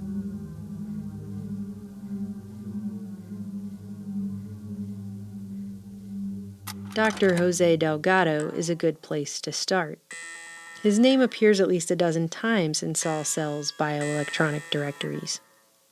The general public is more familiar with Delgado's experiments than nearly any other that has been connected to the CIA's secretive MKUltra objectives. Here we see the normal, highly aggressive behavior of a healthy bull in a small bull ring. For the scientists who were attempting to decode the central nervous system, electrical stimulation of the brain became a natural extension of the original experiments with electricity that Galvani, Volta, and others had used to trigger muscle contractions in frogs at the tail end of the 18th century.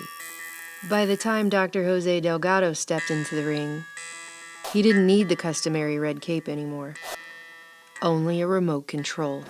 Neurophysicist Dr. Jose Delgado was financed by the Office of Naval Research. Delgado had implanted a series of electrodes into the aggression center of a bull's brain. And then he invited the press. The electrodes are attached to a small transistorized electrical stimulator, which is cemented to the bull's skull. The electrical stimulator in the skull responds to radio stimulation, so the bull is literally subject to remote control. Delgado has remote control of the animal. When the remote control apparatus is operated and the bull's caudate nucleus is stimulated, the bull becomes non-aggressive. Stopping the charging animal now only required the push of a button. According to Marcuse, inner freedom designates the private space in which man may become and remain himself. Today, this private space has been invaded and whittled down by technological reality. The techno-matador spectacle, which made headline upon controversial headline in 1966, was meant to shock people, to put humans in their place. But at this point in his career, Dr. Delgado was just showing off his ability to remote control the bull. He had been implanting electrodes in different centers of the brain since the early 1950s.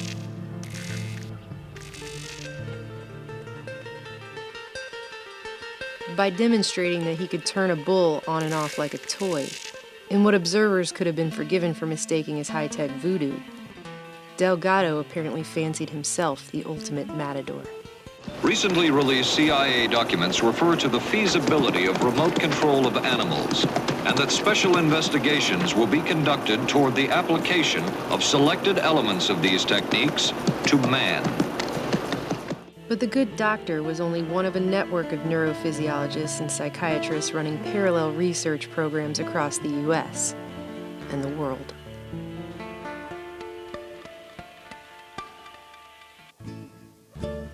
Cybernetician Warren McCullough was also among the earliest pioneers of deep electrode stimulation in the 30s at the Yale Laboratory of Neurophysiology, establishing the profound connection between the thalamus buried inside the brain and the outer sensory cortex that Wilder Penfield first explored. The master control for the whole body resides in the brain, and the new methodology of implanted electrodes has provided direct access to the centers which regulate most of the body's activities. But by the end of the half-century mark, things were honed into an operable science, and McGill would once again prove to be groundbreaking in decoding the inner brain. While Professor Donald Hebb was busy exploring the mechanisms of neural networks and the effects of isolation upon the mind, in part for the CIA, his postdoctoral students James Olds and Peter Milner were stumbling upon their own findings, which would prove to be pivotal. Although it had been accidental at first, Olds and Milner had discovered the so-called pleasure center of the brain through an extension of the technique Wilder Penfield first developed. A new window on the brain was opened in 1953, when a rat fortuitously evidenced a neuro-rewarding effect. By returning to the place where he had been when an electrical stimulus was applied to the brain via chronically implanted electrodes. In terms of conditioned behavior, this electrically induced reward became an end unto itself. In 1954, Olds created a reward map of the brain featuring locations where electrical stimulation caused mammals to come back for more. The reward map held true for rats, cats, monkeys, and humans.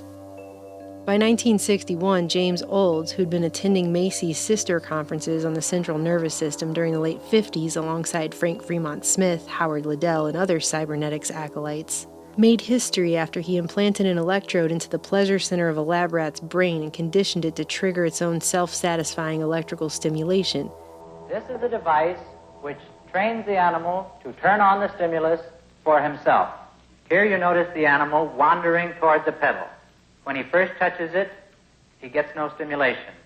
It's not connected yet. By pressing a simple lever. Then, one time he touches the pedal, it does turn on the stimulation. You can see the lights go on. Within this cybernetic loop of electric stimulus and reward, Olds and Milner's experimental rats quickly succumbed to self-stimulating their own brains repeatedly, thousands of times, foregoing their own natural drives for hunger, sex, and even willingly enduring immense pain. Now, I will electrify the grid. The animal must cross an area that gives a very painful shock to the feet in order to get to the pedal and stimulate the brain. Rats implanted with these electrodes continued to push and push and push the lever again and again and again, even until the point of death, just to receive this stimulating electrical reward. Clearly, these researchers had uncovered something with far-reaching implications. This shows a rat is willing to pay a very high price in order to get to the pedal.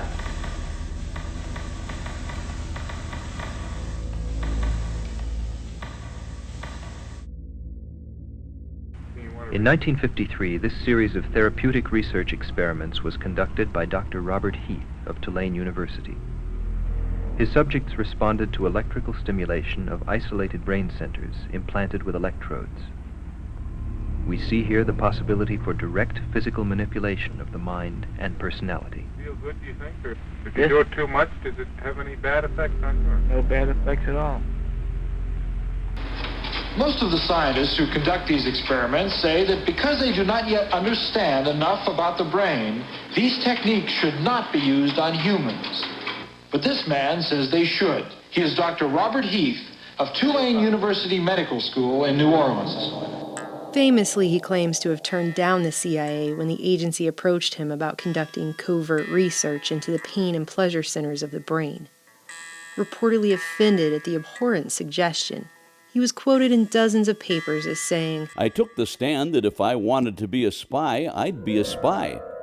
I wanted to be a doctor and practice medicine." But in reality, Dr. Robert G. Heath had been investigating the effects of mind-altering surgeries and substances for the government since at least 1943, when as a military psychiatrist and chief resident at the Neurological Institute in New York tied to Columbia University, he performed experimental leucotomies and tested ergotamine tartrate, a precursor to LSD derived from ergot, on war-weary, psychologically stressed merchant marines. Curiously, despite the fact that practically nothing has been mentioned about it since, the press billed the experimental ergot treatment as a miracle cure for shell shock that could permanently relieve symptoms in a mere 2 hours. By 1949, Dr. Heath was made head of Tulane's newly created Neurology and Psychiatry Department, and while the exact relationship remains unclear at this point, what is clear is that sometime during the early days of the CIA and military prodding into mind control through top-secret projects like Bluebird, Artichoke, and Chatter, Dr. Robert Heath was again tapped to go further than ever before in testing LSD, mescaline, and other mind-altering chemicals on his human patients.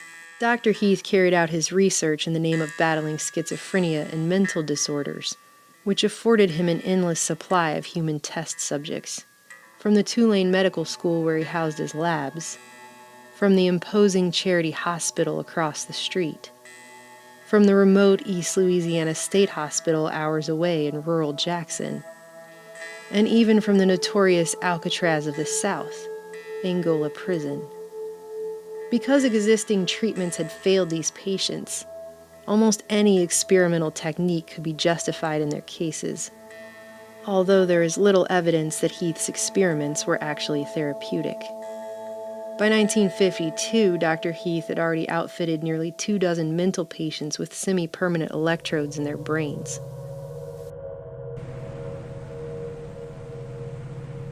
Yeah. I just feel like I don't have any thoughts like a human being. I'm just an animal walking around on the earth.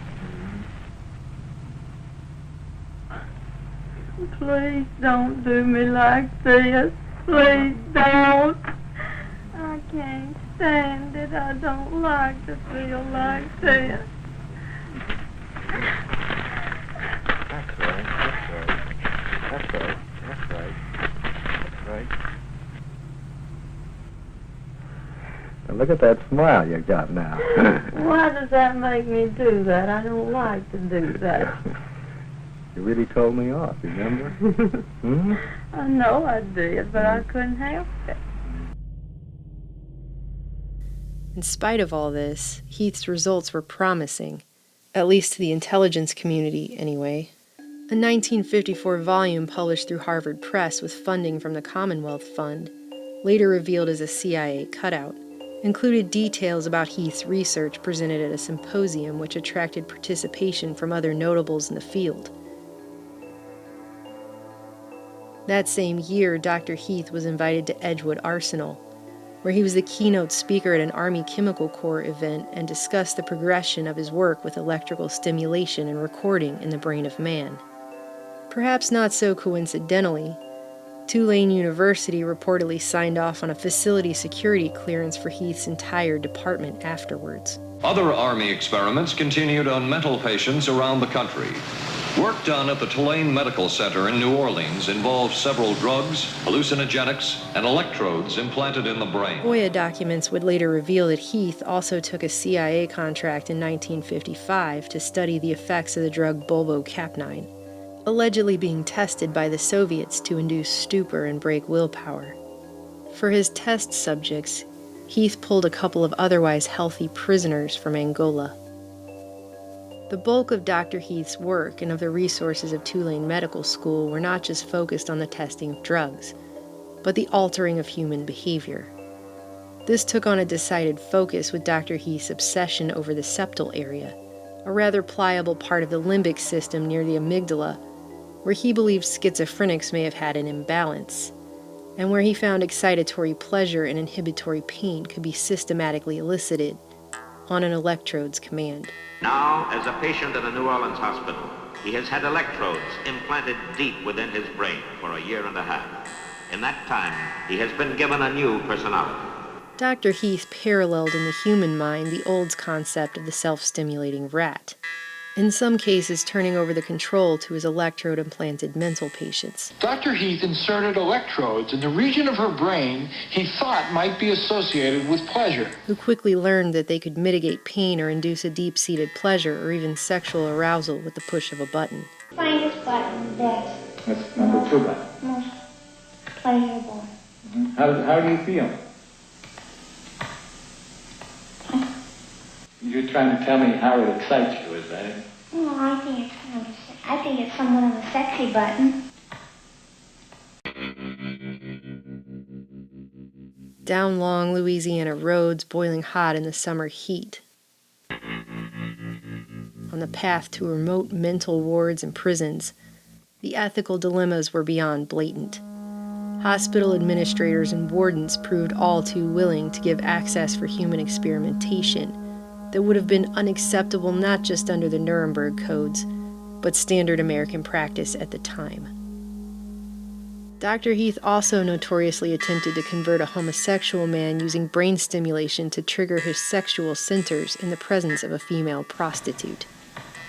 Despite the highly publicized claim that he didn't want to be a spy, Dr. Heath was also attending symposiums on topics such as hallucinations, among many who would later be exposed as MK-Ultra subproject heads, including Dr. Maitland Baldwin of Subproject 62, Dr. Martin Orne of Subproject 84, and Dr. Louis Jolyon West of Subproject 43.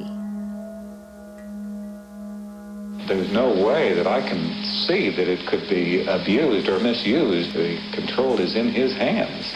But some people fear that the control won't stay in the patient's hands, that electrical stimulation could be used to manipulate people rather than to treat mental illness.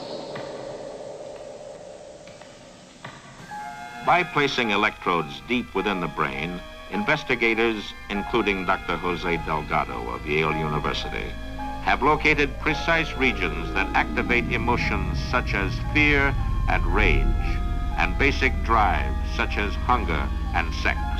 Electrodes can carry currents into the brain and allow the scientists to control behavior.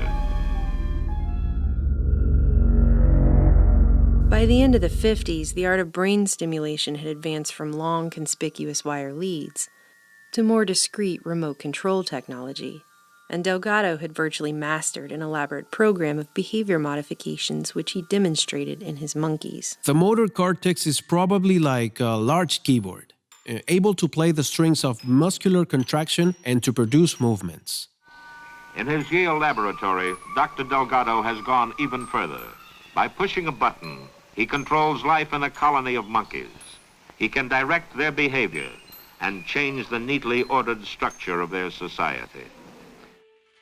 Delgado could turn everything from emotions to actions on and off like a light switch. Flipping it on, Delgado could, for example, adjust the diameter of a monkey's pupil as if it were the iris of a camera, constricting one eye and dilating the other with great precision by varying signal strength sent to the hypothalamus. Anger, arousal, fear, or sleep could be dialed up just as easily. He called his device a stimoceiver. We are used to the idea that machines can be controlled from a distance by means of radio signals. Garage doors can be opened or closed. Channels and volume of a TV set can be adjusted from an armchair. Even orbiting capsules can be directed from tracking stations on Earth.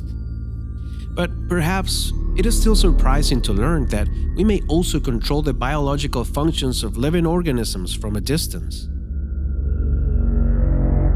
Newspapers both repulsed and gripped the public with just how much control a little electricity had upon the brain. Dr. Delgado found his stimocievers could even induce mothers to ignore their young on command. The electrode signals were so compelling and so precise, in fact, that Delgado was able to reliably provoke a single monkey into carrying out a complex series of 12 actions that led to attacking a rival monkey. When a computer-programmed signal was sent to the monkey's stimoceiver, the monkey predictably carried out the same sequence of actions in the exact same order every single time, 20,000 times in a row. Cats, monkeys, or human beings can be induced to flex a limb, to reject food, or to feel emotional excitement under the influence of electrical impulses reaching the depths of their brains through radio waves purposely sent by an investigator. Just to make a point, Delgado also turned the controls over to the colony as well, and the normally subservient monkeys were able to push a button and suppress the aggression of the most dominant one, and freely roam around his territory and even mock him to his face, demonstrating that brain stimulation could upend order in the primate world. But of course, Delgado's ambitions weren't ultimately focused just on the primate world. But when violence strikes, then those in public responsibility have an immediate and a very different job, not to analyze, but to end disorder.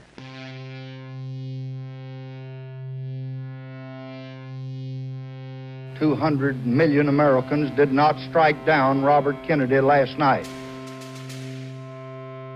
any more than they struck down President John F. Kennedy in 1963, or Dr. Martin Luther King in April of this year. But those awful events give us ample warning that in a climate of extremism, of contempt for the rights of others, of disrespect for law, violence may bring down the very best among us. A nation that tolerates violence in any form cannot expect to be able to confine it to just minor outbursts.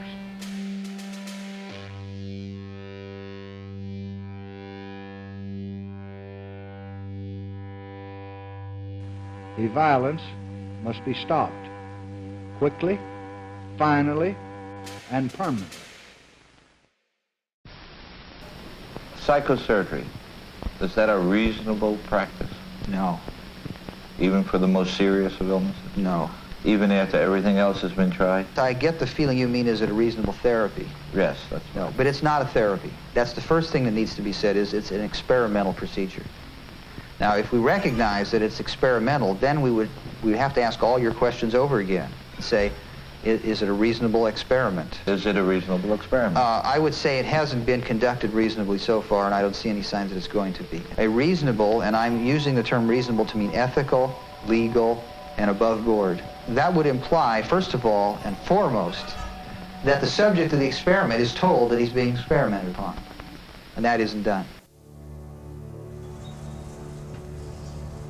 Working in conjunction with a team of doctors in Boston, Dr. Delgado experimented on neurological patients to develop a treatment to scientifically disarm violent behavior. Doctors Vernon Mark and Frank Irvin were emerging stars on the psychosurgery scene, with claims that ghetto rioters were just the beginning, that millions could be suffering from some ambiguous, undiagnosed brain disease and turn violent, despite the fact that the brain remained little understood in its complex, interrelated functions. Each patient wears a stimulsiver, which receives a signal via radio that stimulates electrodes in the brain. Meanwhile, electrical signals of brain activity are sent back by telemetry, while the patient moves freely through the hospital ward. It can't be missed that this work was the logical progression of the CIA's MKUltra Subproject 94 for the, quote, continuation of investigations on the remote directional control of activities in selected species of animals through miniaturized stimulating electrode implants in specific brain center areas. During this time, Dr. Delgado's work was funded by the Office of Naval Research, which was later exposed as a conduit for covert funding for the CIA's MKUltra projects. Officially, however, the contractor who carried out this research is still unknown to this day. A FOIA request sent to the CIA for any information regarding contract work Delgado may have done for them was returned with a letter that the agency could neither confirm nor deny Dr. Delgado had ever worked for them. Behaviors such as aggression can be evoked or inhibited. Just as with primates and other animals, Doctors Delgado, Mark, and Irvin could hijack bodily functions and invoke some rather precise behaviors in their human patients, who, unlike their counterparts in the animal kingdom, could verbally describe what they were feeling and experiencing. There was a slight euphoria. The patients were definitely changed. Relaxed, enjoying themselves, frequently smiling, some laughing out loud. They wanted more. A female patient reported a pleasant tingling sensation in the left side of her body. Quote, "From my face down to the bottom of my legs," unquote. She started giggling, openly expressed her fondness for the therapist, who was new to her, kissed his hands, and talked about her immense gratitude for what was being done for her. Repetition made the patient more flirtatious, until she openly expressed her desire to marry the therapist. Similar ESB response was generated in an 11-year-old boy who also reported fondness for the therapist, causing the child to state that he wished he was a girl instead of a boy. From about 200 other points, ESB produced unpleasant reactions including anxiety, sadness, depression, fear, and emotional outbursts. A female patient reported feeling threatened, that she thought something horrible was going to happen, a premonition of imminent disaster of unknown cause. Some patients said they just felt as if their minds were blank or as if they had been drinking a lot of beer. Still others were overcome by uncontrollable rage. Dr. Frank Irvin would later describe how one could sit with one's hand on the knob and control the level of the patient's anxiety. Now, can you tell me if there's any change at all? In one of our patients, stimulation through implanted electrodes evoked a flexion of the right hand. When the patient was warned of the oncoming stimulation and was asked to try to keep his fingers extended, he could not prevent the evoked movement, and said, "I guess, doctor, that your electricity is stronger than my will." Curiously, many human patients, though aware of their treatments, were inclined to try and rationalize their actions when triggered by stimulation as though it were natural behavior. Electrical stimulation in one of our patients produced head turning and with a well-oriented sequence, as if the patient were looking for something. This stimulation was repeated 6 times over 2 days. The patient considered the evoked activity spontaneous and always offered a reasonable explanation for it. When asked, "What are you doing?" the answers were, "I'm looking for my slippers. I heard a noise. I am restless. And I was looking under the bed." Using these electrodes to target specific points within the behavioral centers in the brain, which the doctors claim were contributing to a patient's violent behavior, they would deliver their treatment by destroying these points with microwave radiation in something of a micro-lobotomy, attempting to erase the capacity for these negative emotions altogether. A direct disciple of Dr. Robert Heath, Dr. Frank Irvin was a neurologist and psychiatrist who spent his formative years in the seedy New Orleans atmosphere of experimental brain research, before being appointed head of the Stanley Cobb Psychiatric Laboratories at the elite Massachusetts General Hospital. The methods of deep brain stimulation that Frank Ervin acquired under Heath would now be put to even more controversial use in attempting to eradicate human violence. Ervin's partner and co-author, Dr. Vernon Mark, an associate professor in neurosurgery at Harvard Medical, had been associated with Massachusetts General Hospital since 1949 and spent nearly a decade overseas at the height of the Cold War in a specialized neurological wing at a U.S. Air Force hospital in Germany, before coming home to be named director of neurosurgery at Boston City Hospital. Doctors Mark and Ervin worked in state-of-the-art facilities under the direction of Dr. William Sweet, a Harvard medical professor and chief neurosurgeon at Massachusetts General who, just like Dr. Wilder Penfield, was a Rhodes Scholar and studied under Sherrington at Oxford. Dr. William Sweet, co-inventor of proton emission therapy, had long been experimenting on patients with radiation at Mass General. Some of this work, including injecting 11 terminally ill and comatose patients with uranium, was classified under the auspices of the U.S. Atomic Energy Commission. The United States government actually did carry out on our citizens experiments involving radiation. While most of the tests were ethical by any standards, some were unethical, not only by today's standards, but by the standards of the time in which they were conducted. Allegations of patient abuse and disregard for informed consent were later pursued in court, but never quite caught up to the prestigious and highly connected Dr. Sweet. To give you a little idea of the mindset these men brought to the operating table, Dr. Mark pointed out, quote, "Moral values are social concerns, not medical ones in any presently recognized sense."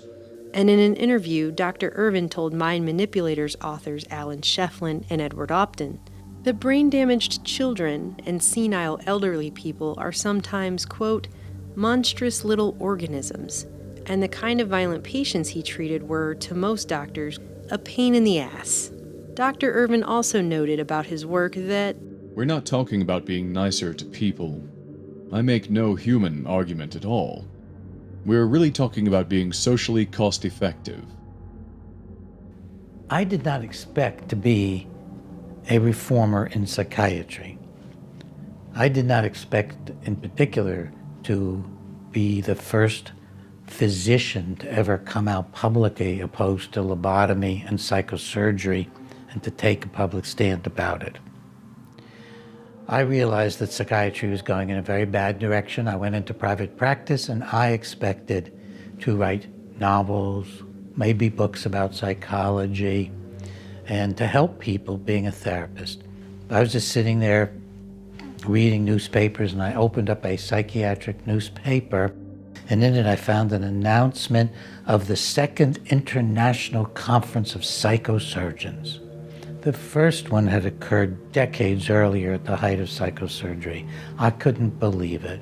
They were meeting in Copenhagen and they were giving an honorary degree of some sort of honorific prize to Walter Freeman, who had lobotomized 5,000 Americans during the Great Wave in North America that really took the brains of about 50,000 people.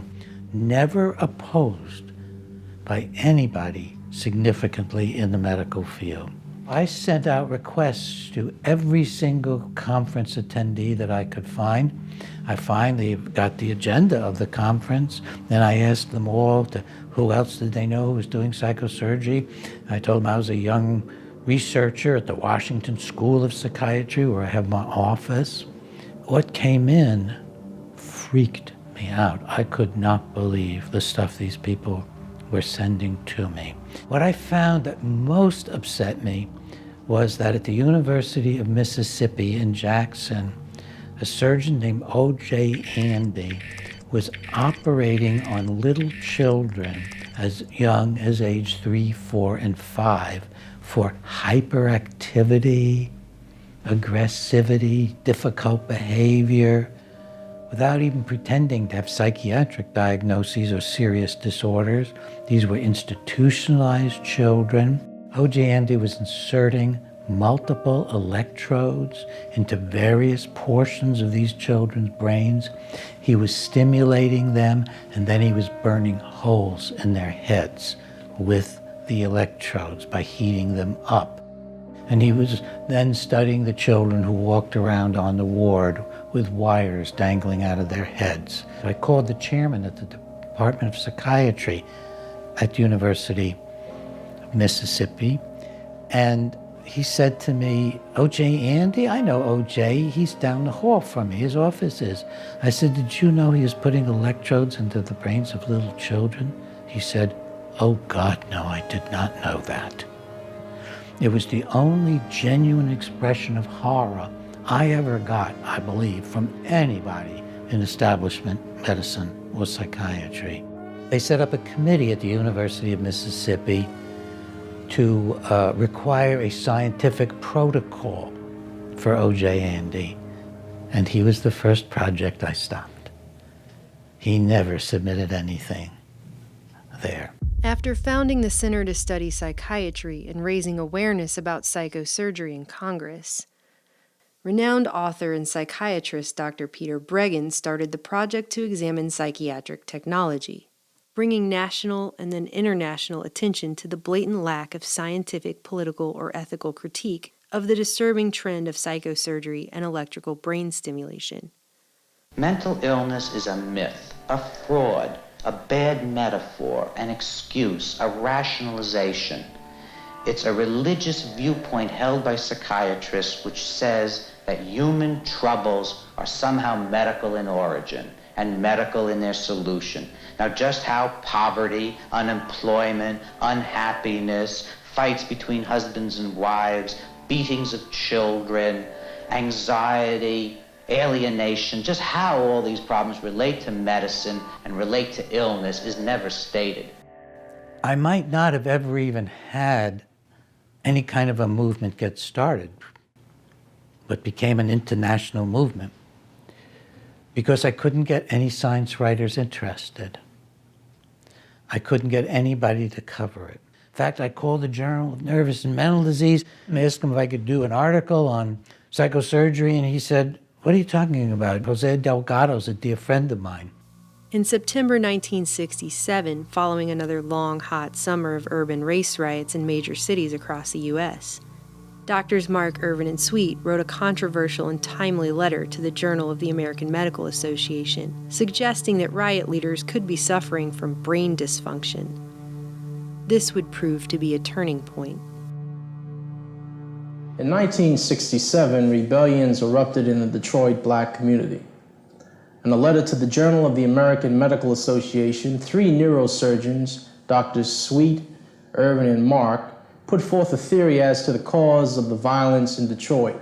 They said in part, I quote, "There is evidence from several sources recently collected by the Neuro Research Foundation that brain dysfunction related to local lesions plays a significant role in the violent and assaultive behavior of thoroughly studied patients.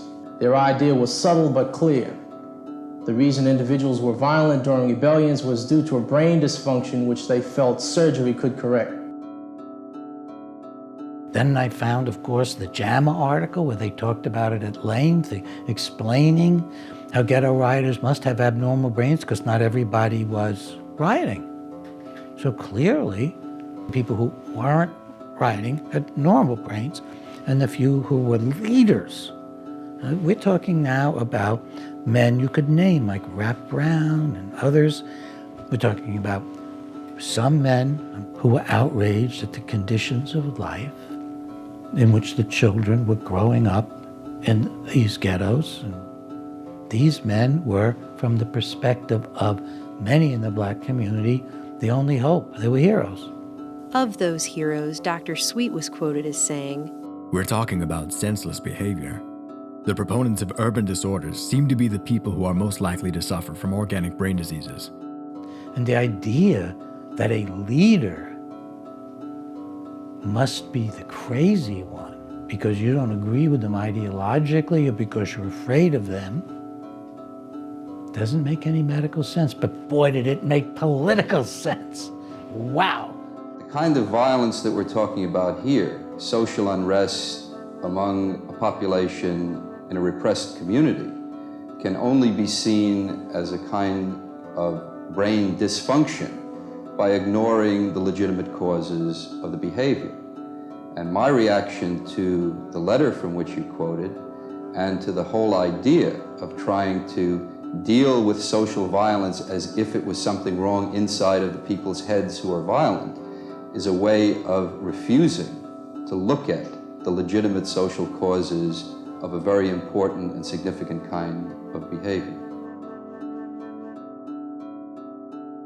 To the extent that medical science has created this new, in quote, technology, there is the desire to use it, you see, and the most logical population to use it against are poor people, black people, and people who are incarcerated. The Boston doctors called for an extensive research project to identify the early warning signs of violent behavior and pinpoint, diagnose, and treat people in inner cities with what they termed low violence thresholds before they had actually committed any violent acts. And what do you know, but their JAMA letter just so happened to include specific language taken directly from the good doctor's own proposal for a brand new research project which aimed to do just that. I found out that William Sweet had actually talked to the New York State Legislature trying to get funding, describing how this surgery of stimulating brains and melting holes in the heads of people might be a cure for ghetto violence, because surely the leaders of the violence were abnormal and had abnormal brains that could be fixed with psychosurgery. The first phase of the Boston Violence Project was officially titled The Medical Epidemiology of Criminals. For it, Doctors Mark, Irvin, and Sweet had designed a 5-hour-long, multi-phase screening process, which included 17 psychiatric and psychometric assessments, 5 hormonal assays, chromosomal, fingerprint, and dermatoglyphic analyses, an EEG, and what they called a cyber-medical evaluation. The doctors suggested these factors could somehow indicate which individuals were more prone to commit violent acts than others, singling them out for preventative neurological treatments before they could pose a danger to society. The project was seemingly the perfect cure to what was then being declared society's greatest illness. Right on cue, a vast, coordinated media campaign was underway to promote it to the public. Good evening. Violence is making fortresses of portions of our cities and dividing our people into armed camps. Grievances in the United States are more intense now than they've been at any time since the 1930s. There's crime, individual resort to force. Those who commit violence are basically no different from other people. Man from birth has a potential for violence, but the incidence of violence can be controlled and prevented by conscious changes in man's environment. Mark, Irvin, and Delgado were featured guests on many TV programs. And article after article filled the newspapers about their amazing new work. Is violence, then, as American as cherry pie? I believe that assertion was attributed to Rap Brown, was it not? That violence was as American as cherry pie. As an historian, I would observe there's a great deal of truth to that, unpleasant as it may be. Doctors Mark and Irvin declared that brain dysfunction was just as important a factor as poverty, unemployment, and substandard housing in provoking not just urban riots, but social protests, fully politicizing what was defined as violence. In June 1968, it all came to a head. Robert F. Kennedy was assassinated, and during his speech that evening responding to the tragedy, I am appointing, with the recommendation of the leadership of the Congress, with whom I have talked this evening, a commission of most distinguished Americans to immediately examine this tragic phenomenon. President Johnson announced the creation of the National Commission on the Causes and Prevention of Violence. Doctors Delgado and Irvin would later turn up as consultants on commission staff reports. President Johnson created the National Commission on the Causes and Prevention of Violence.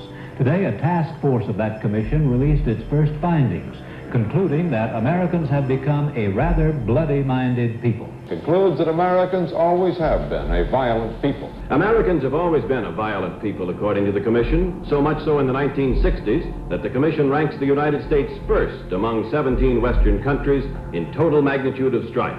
Just 2 weeks later, The Omnibus Crime Control and Safe Streets Act of 1968 was rushed through Congress, creating the Law Enforcement Assistance Administration, which would fund hundreds of controversial, coercive, and even downright Orwellian behavior modification projects in the years to come. Then joined in the Justice Department. At the time, there was a notorious section called LEAA. They joined in the funding in a collaborative effort between the U.S. Justice Department and the National Institute of Mental Health. I mean, this was, for me, eye-popping. But it labels as unprecedented the scope and magnitude of anti-war protest, campus unrest, and what it called the chilling recent contagion of political murders of national leaders.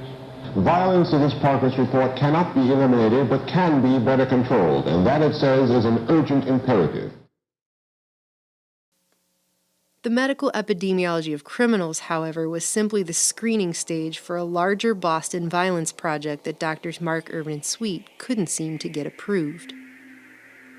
It was rejected by Harvard's Institutional Review Board.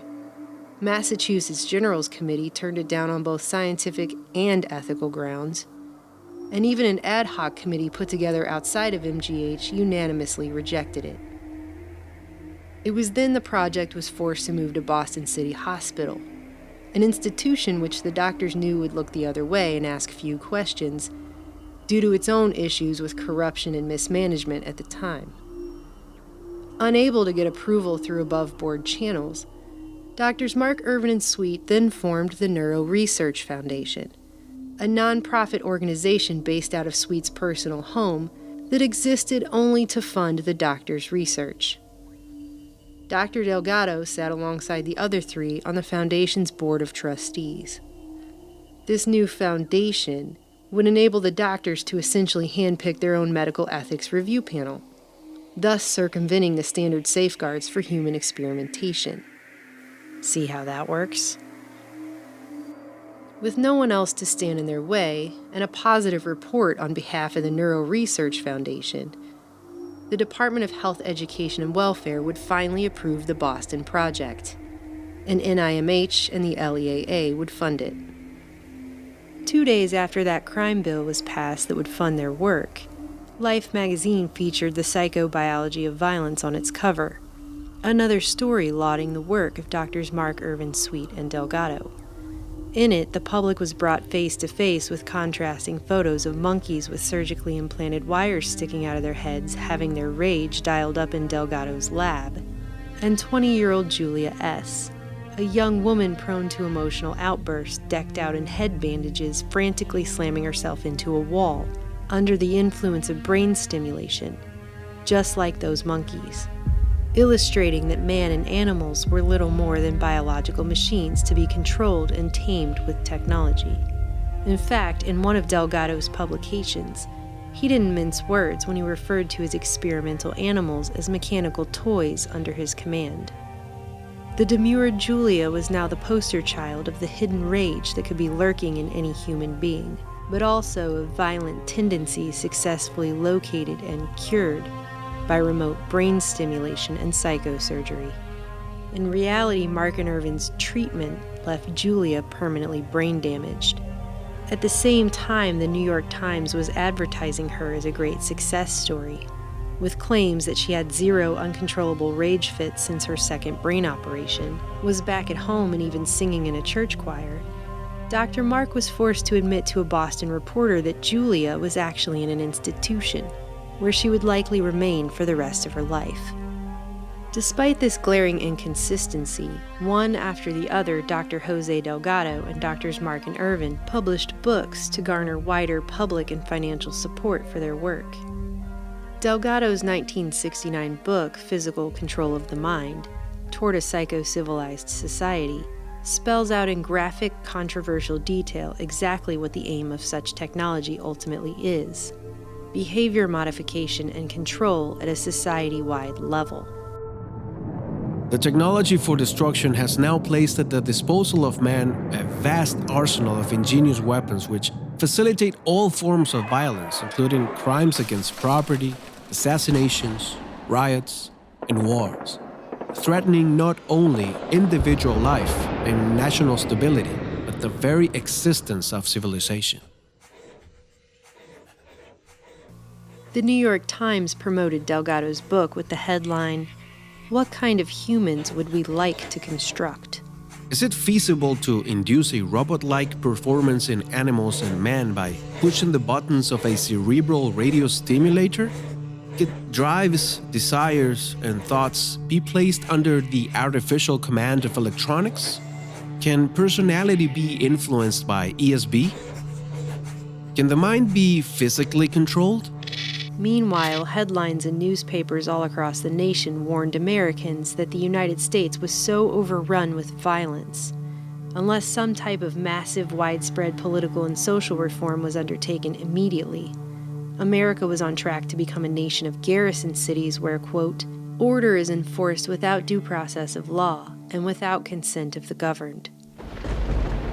The following year, Mark and Irvin published Violence in the Brain. In a spectacular act of self-aggrandizement, the doctors dedicated the book to themselves, writing, "This book is dedicated to the Neuro Research Foundation of Boston, whose goals for the early diagnosis and proper treatment of the violent patient parallel our own." In the book's foreword, Dr. Sweet essentially agreed with Delgado, writing, "Our project holds out the hope that knowledge gained about emotional brain function in violent persons with brain disease can be applied to combat the violence-triggering mechanisms in the brains of the non-diseased. In essence, everybody else." Violence in the Brain. Vernon Mark, neurosurgeon at Boston City. Frank Irvin, psychiatrist at Harvard. William Sweet, this powerful neurosurgeon during the introduction. And the book is about a man at the time called Thomas R.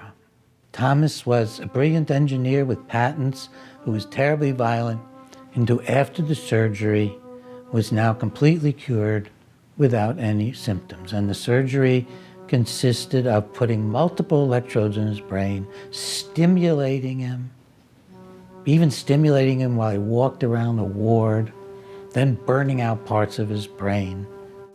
No patient was more highly publicized as a success of Mark and Irvin's new techniques than Thomas R., whose real name was Leonard Kyle, their star patient who, according to their book, was diagnosed as suffering from temporal lobe epilepsy and prone to uncontrollable rages that the doctors were only able to subdue through remote brain stimulation and a bilateral amygdalectomy, which destroyed portions of his brain closely connected to emotional behavior.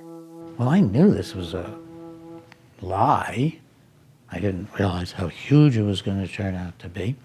So I began to get a hold of every single thing I could find that they had written. I was able to put together that at the point they wrote in Violence in the Brain that he'd been cured forever, he'd been just discharged from the hospital. It wasn't a follow-up at all. In fact, Leonard Kyle's story was the backbone of Michael Crichton's novel-turned-Hollywood film The Terminal Man, the inspiration for which came from Crichton's time on the ward in residency as a student of Dr. Vernon Mark.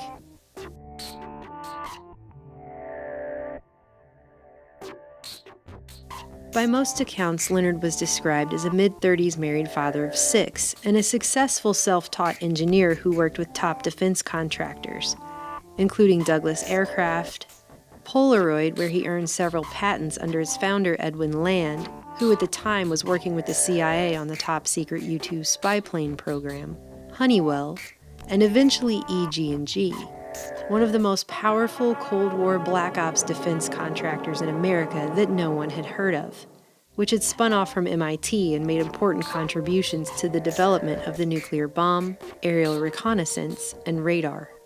But in their book Violence in the Brain, Doctors Mark and Irvin painted Leonard as an impulsive man with a violent streak who was prone to road rages and spousal and child abuse, a man who would sometimes pick up and slam his pregnant wife and even his children into walls. Although described as typically courteous, quiet, and reserved, Mark and Irvin insinuated temporal lobe disease led to Leonard's sudden violent rages, and the doctors went so far as to describe him as, at times, frankly psychotic, suffering periods of confusion, delusions, and hallucinations. The supposed focus of Leonard's anger and marital disputes centered upon what were depicted as paranoid suspicions his wife was cheating on him with a tenant who was renting a room in their home. And his wife had been the one to refer him to treatment. And the treatment people had referred him to Mark Irvin's suite, who had all this equipment and no patient. And it had gone through the VA. They'd taken him right off the VA wards. There's power of these people. Leonard's medical records, however, showed no evidence of temporal lobe disease. In fact, outside of mild depression, Leonard's records showed no evidence of paranoid delusions or any psychotic symptomology at all. The VA records showed him to be entirely normal. His brain waves were normal. He was normal. There's nothing really in the record that shows anything serious. And then they took him and put him in their project. Here the timeline gets fuzzy. During the spring of 1966, Leonard was officially admitted to the Violence Research Unit, where Mark and Irvin claim they spent months trying many combinations of anti-seizure medication, tranquilizers, and psychic energizers, but to no avail. So Dr. Mark implanted an array of at least 80 electrodes into Leonard's brain.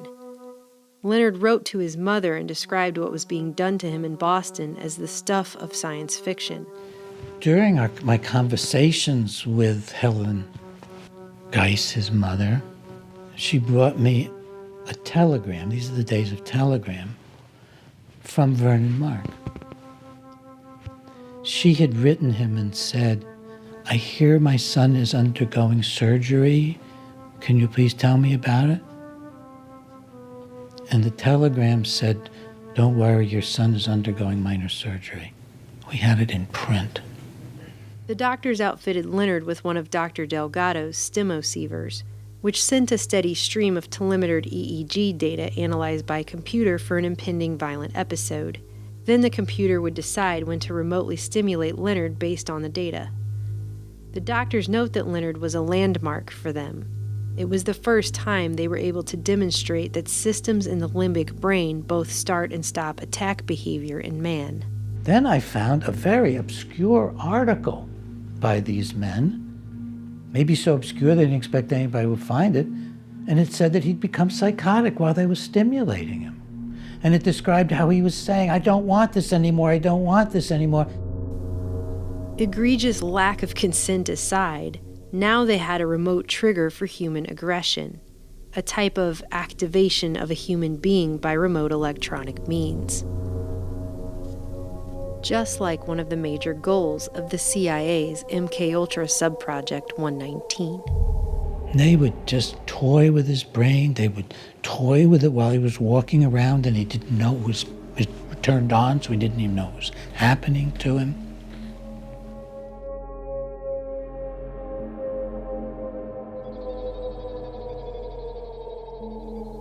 For months, Mark and Irvin remotely stimulated Leonard's brain by computer, meticulously figuring out what each electrode could do. Some made him feel like he was losing control, others like he was floating on a cloud. It was during this stimulation-induced relaxation that the doctors suggested making destructive lesions in the medial portion of both of Leonard's amygdalas. While under the influence of stimulation, Leonard agreed to the surgery. Even Mark and Irvin admit in their book that after the stimulation wore off, the idea of anyone's making a destructive lesion in his brain enraged him, and it took many weeks of patient explanation before Leonard finally accepted the idea of bilateral lesions.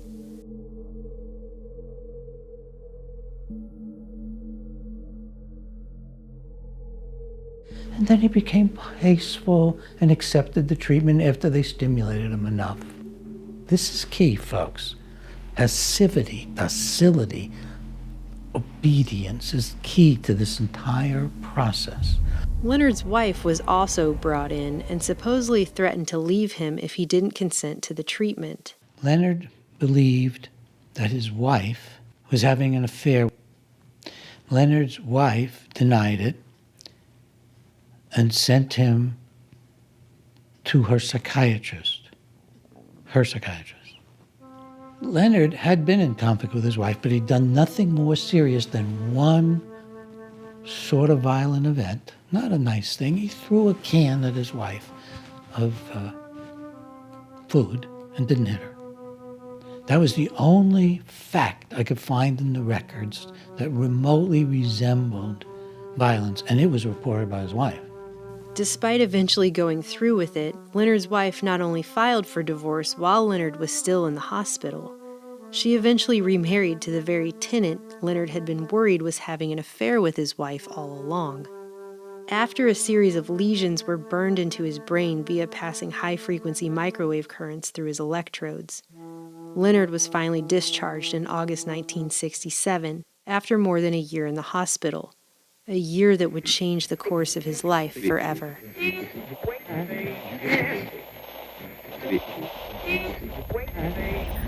Now, can you tell me if there's any change at all? Now, can you tell me if there's any change at all?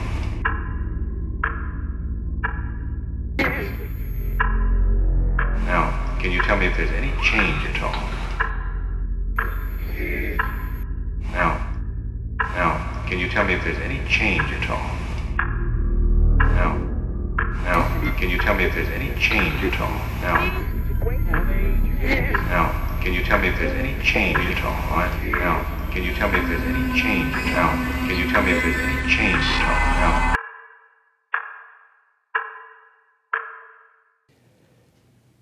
One of the big breakthroughs was when I was on the air talking about Thomas R., whom I also saw at one point had also been called Leonard K. Apparently somebody heard me on the radio and called Leonard's mother. And I got a letter from Leonard's mother, and it said, "Now I understand. I knew they turned my son into a vegetable," she used that word, "but now I see what it was, what they were doing to him. He's been horribly destroyed since he came back from Boston. He's had multiple hospitalizations, chronic patient at the VA." It wasn't until after his treatment in Boston that Leonard committed his first official act of public violence. After moving across the country to live with his mother in Long Beach, Leonard was arrested a few months later for a fight in a nearby town and wound up undergoing the first psychiatric hospitalization of his life at a California VA. Now hallucinating, delusional, and confused, Leonard was admitted to a lockdown psych ward and placed on heavy doses of psychotropic drugs. Less than a year after being released from Mark and Irvin's violence project, the VA declared Leonard 100% disabled.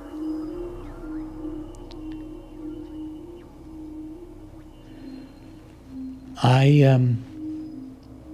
flew out to California and I met Leonard.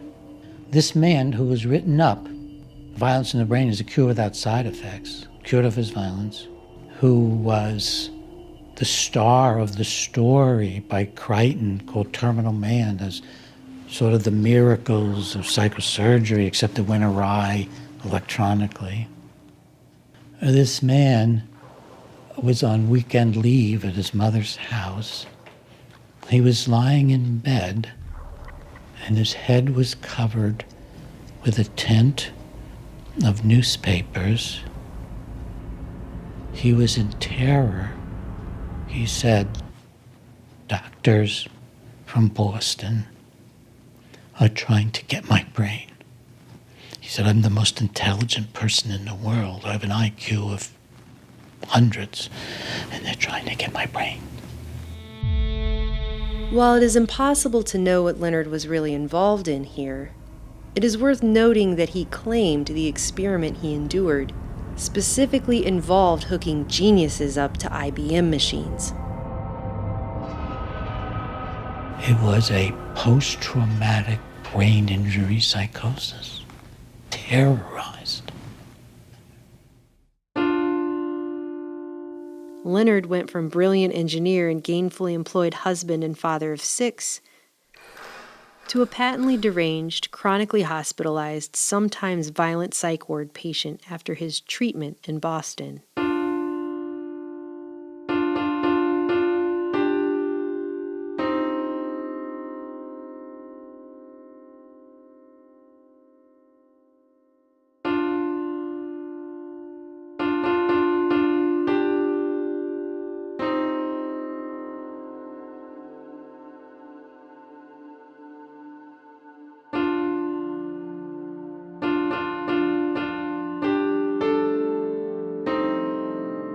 He never worked again and spent the rest of his life heavily medicated in VA hospitals in both California and Boston.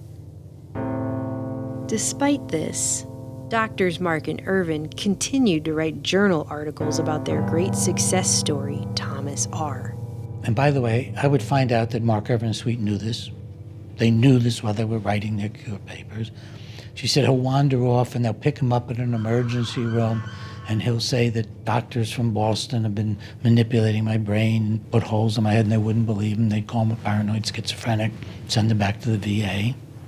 Leonard was also diagnosed as schizophrenic reaction paranoid type, in large part due to a fantastical story he told with great technical precision about what had been done to his brain in Boston. When he was finally discharged in May 1968, Leonard's records read, patients stated that Massachusetts General Hospital were controlling him by creating lesions in his brain tissue by microwave, and that they had placed electrodes in his brain tissue, stated that they can control him, control his moods, and control his actions. They can turn him up or turn him down, just like a mechanical toy.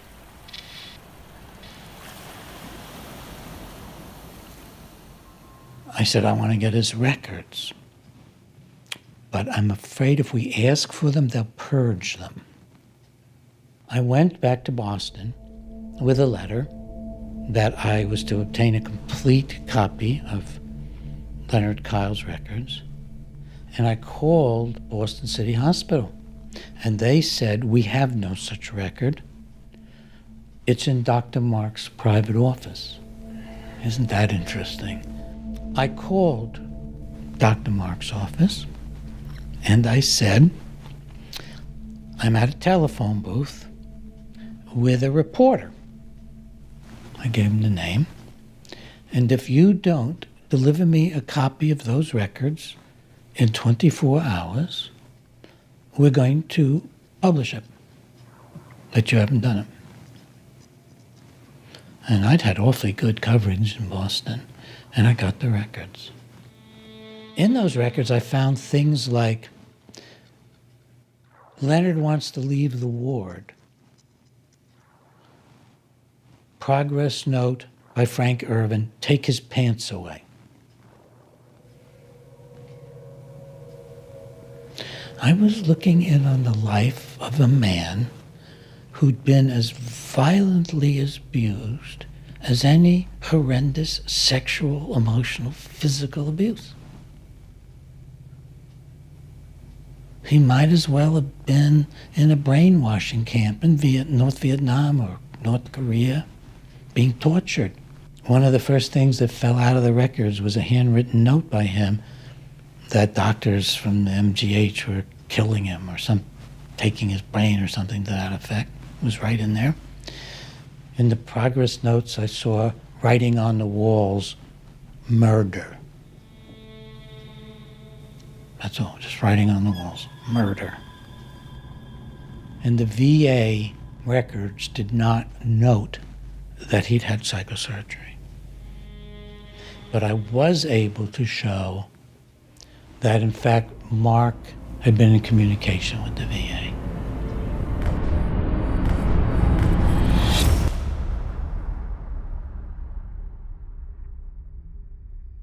Meanwhile, as the American public was being sold this treatment as a potential cure for violence, when you look over other civilizations that were once center stage in the world and now are some of them just footnotes, it wasn't because the barbarians came in and destroyed them. It was because they fell because of their failure internally to do that which had to be done and do it in time. this track of technologically driven brain research was more than just the next logical step in medicine. Decades of work was converging on the threshold of a vast, far-reaching covert agenda finally being realized: the activation of man.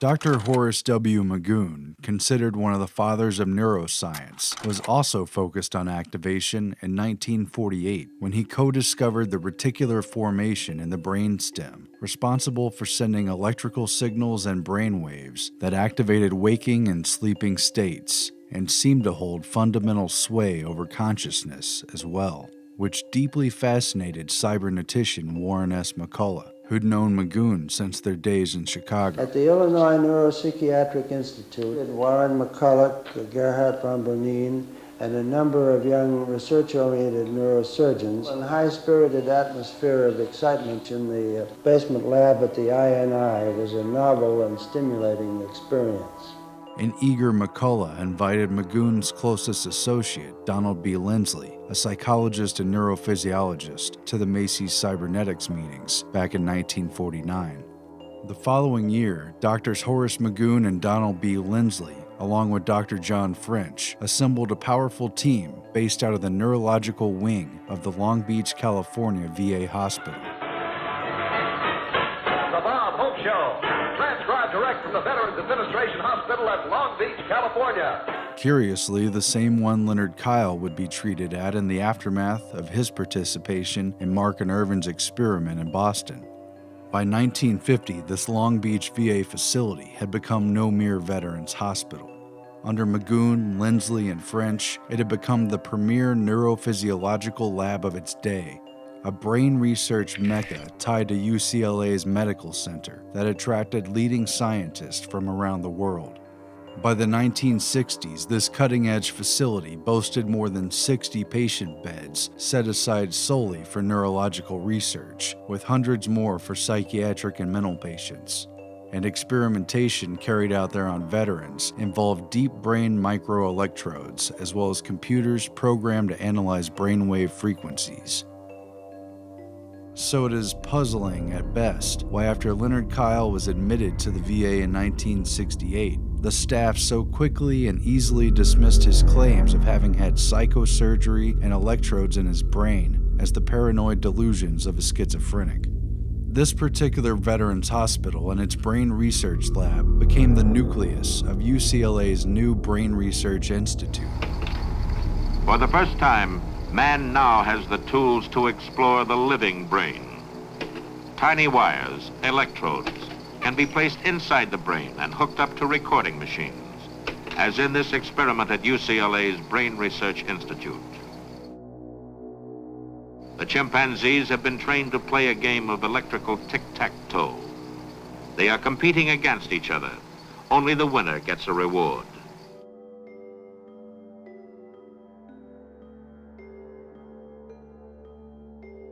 "5 years after MKUltra had officially begun, a special Macy's conference was formed in 1958 to exchange information on the central nervous system and behavior, chaired by Dr. Horace Magoon and facilitated by Macy's Foundation Medical Director and Massachusetts General Neurologist Frank Fremont Smith.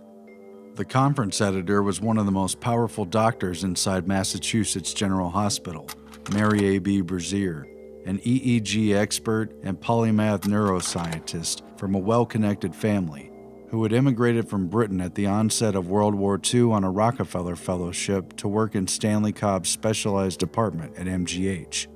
The group's participants were steeped in secrecy and had deep ties to clandestine intelligence agencies.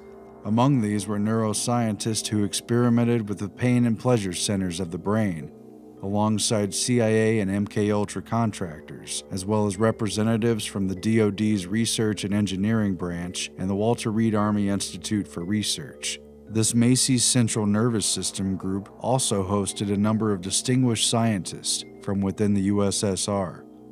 This series of conferences served as a springboard for the Moscow Colloquium on Higher Nervous Activity, a significant moment at which American scientists contracting with defense agencies worked with, rather than against, the Soviets during what was supposedly the height of the Cold War. Why is it that everything the other side says is propaganda while we call what we say information?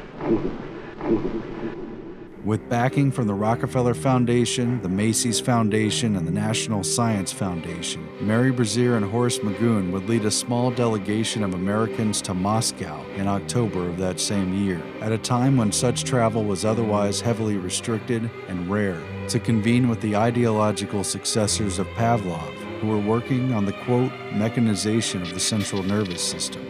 For years, Stalin had forbid cybernetics in the Soviet sphere, despite its origins in the physiological labs where Pavlov studied his dogs. However, Stalin's conspicuous death in March of 1953, just 1 month before the official start of MKUltra, had opened the door to both Soviet and world cybernetics. Declassified documentation has revealed that indeed, Dr. Mary Brazier had a close relationship with the CIA, and that her liaison was on an intimate first name and even nickname basis with both her and Horace Tid Magoon. Additionally, it was revealed that the CIA had also directly sponsored at least part of the Macy's Central Nervous System meetings. 1958 proved to be a pivotal year, but one more meeting was necessary to set the stage for the activated man. In June, Boston was host to the Sensory Deprivation Symposium, drawing together an elite cadre of cyberneticians, neurologists, and CIA MKUltra contractors to coordinate the next decade of clandestine brain research. The event was jointly sponsored by Harvard Medical School, Boston City Hospital, and the Office of Naval Research. This connection was acknowledged by Donald Hebb, who admitted during the conference that his work on isolation, quietly sponsored by the Defense Research Board of Canada, began with the, quote, problem of brainwashing, but that he and his fellow researchers were not permitted to say so in their first publication. Hebb had been invited by the Macy's and Rockefeller Foundation-funded Dr. Stanley Cobb, who presided over the symposium, and praised Dr. Hebb's, quote, courageous experiments on sensory deprivation, as well as his, quote, ingenious ideas on studying perception in human beings through isolation techniques. Attending this symposium was a familiar cast of characters, including a key unit of cyberneticians, Norbert Wiener, Warren McCullough, W. Gray Walter, and Lawrence Kuby,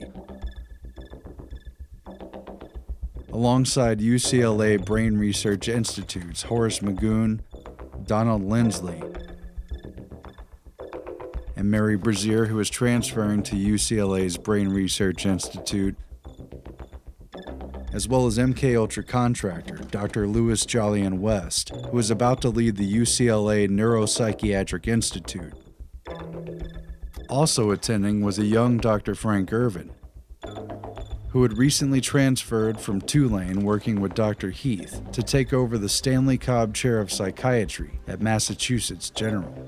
Dr. Cobb marked 1958 as a watershed year for progress in understanding the central nervous system, presenting a radical new picture of activity in the brain based on reverberating circuits, feedback systems, communication theory, and the modulation of sensory perception, all of which became central to the fields of physiology, psychology, information theory, and cybernetics, as well as the aims of the CIA's MKUltra program. This new core of knowledge replaced the classical understanding of the brain. It would now be treated as a biocomputer, to be scanned, screened, decoded, and reprogrammed. By 1960, the word cybernetics was used by the Soviets to designate this new trend. This new science is considered by some as the key to understanding the human brain and the product of its functioning, psychic activity and personality, to the development of means for controlling it, and to ways for molding the character of the new communist man. Norbert Wiener had first attempted to tackle what would become his greatest challenge in 1930, when W. Gray Walter asked him for help in interpreting what were considered at that time random EEG readings that doctors and engineers the world over had yet to make any sense of. Later noting a similarity between the oscillating, scanning behavior of a brain and that of a radar dish, both constantly searching for new data inputs, Wiener began to theorize a complicated harmonic analysis of these EEG waveforms. Harmonic analysis accounted for the transmission of information in a whole new way, which eventually connected with the core cybernetic principle of feedback. And we must get rid of any notion straight away that control is something imposed on the system from outside. It has to be built into it. It's called feedback, and feedback is ubiquitous in control systems. If one could modify the way the brain processed signals, one could program the brain, the behaving entity, just like the equipment in missile control rooms and just like the experimental animals who'd been conditioned to perform predictable behaviors in the lab. By 1955, Norbert Wiener, who had long ago sworn off work on, quote, weapons of war, despite his continued collaboration with the very military technicians and defense contractors who'd made those weapons, had overseen the completion of a powerful new device, which he created with Massachusetts General's electrical engineer John Barlow and Walter Rosenblith, an Austrian-born engineer who ran MIT's Communication Biophysics Laboratory. Mary Brazier, too, would work on this big project, which would become one of the Cold War's least known but most powerful secret weapons. They called it the autocorrelator. The apparatus made an enormous clatter. The 24 relays in the rapid repeater, the central processing unit that correlated one waveform with another, chatted incessantly among themselves. The clanking kept up for 20 minutes for each correlation, until the machine spit out its completed correlogram and came to a thumping, self-satisfied halt. Norbert Wiener loved the racket. He was captivated.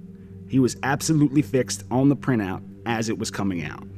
Wiener's goal for the project was nothing less than to find the Rosetta Stone for the script of the brainwaves. A machine that analyzed brainwaves in analog mode. As authors Conway and Siegelman wrote, the correlator was Wiener's baby, the first analog computer to apply his statistical methods automatically to the analysis of brain function. Wiener considered the machine to be the most significant work of all the things he had ever accomplished.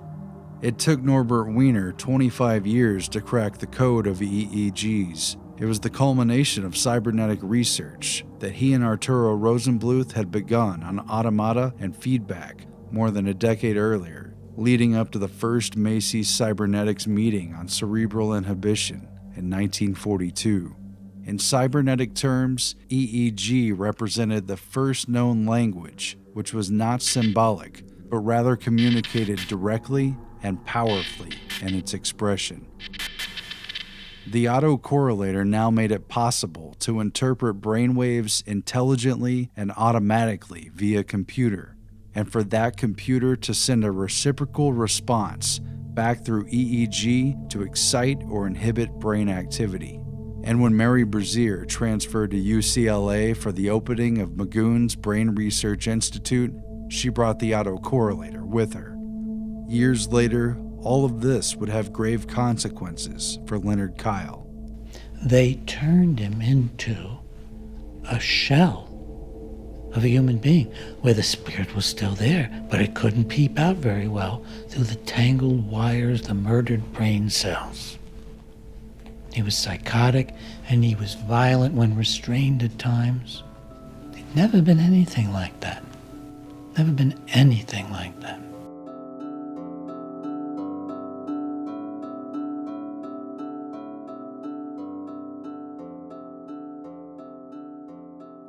The Boston Violence Project continued with funding through the NIH and the LEAA. Dr. William Sweet was so powerful and had friends in such high places that in 1971 he was able to directly petition Congress for funds for their violence study, bypassing the ordinary process. The project, unlike your average scientific and medical proposals of the day, was aided by an organized political campaign to garner congressional support run by one of Washington's top lobbyists. These guys went to Congress. They got a direct science grant from Congress. Congress doesn't give grants for scientific research. They came out with $500,000. They gave it to NIMH, completely bypassed all the review processes of NIH, and said, you give it to Mark, Irvin, and Sweet for their research. This is how high up the chain this project truly went. All of this despite the fact that brain lesions such as Leonard's were well known for years to cause something called Kluver-Bucy syndrome.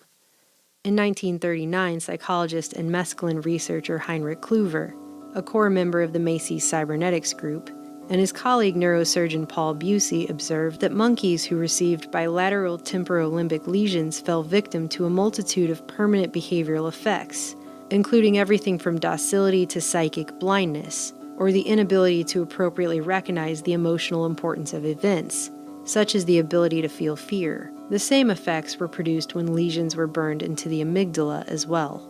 So now I found myself looking at what looked like one of the worst, most egregious, involuntary, brutal experiments ever reported in the medical literature, and nobody but me that I could find anywhere seemed to be bothered by it. One unlikely source of concern came in the form of neurologist Dr. Ernst Rodin, who visited the Boston group after reading Violence in the Brain, hoping to gain information he could apply to a similar experiment he planned to run on violent sex offenders out of the Lafayette Clinic in Detroit. Dr. Rodin came away with a very different picture of what was actually going on in Boston than what was reported in Mark and Irvin's book. The nursing staff informed him that, despite supposedly being a project about the treatment of violent criminals, none of the 35 patients in Mark and Irvin's initial study were violent criminals, or even truly violent people. Dr. Ira Sherwin, the Boston Project's head neurologist, concurred with the nurses and stated that he was not aware of any genuinely successful cases, including Julia S. and Thomas R. Of Violence in the Brain and Mark and Irvin's research, Dr. Rodin concluded, "We have been misled." Maybe now is a good time to mention that, just like Drs. Heath and Delgado, a FOIA request to the CIA regarding any contract work done by Drs. Mark, Irvin, or Sweet for the agency was returned with a statement that the agency could neither confirm nor deny that the men had ever worked for them. So we have these American surgeons, some of the most famous in the country, getting funding from a combination of NIMH and the Justice. Can you imagine anything more totalitarian than putting psychiatry and justice together?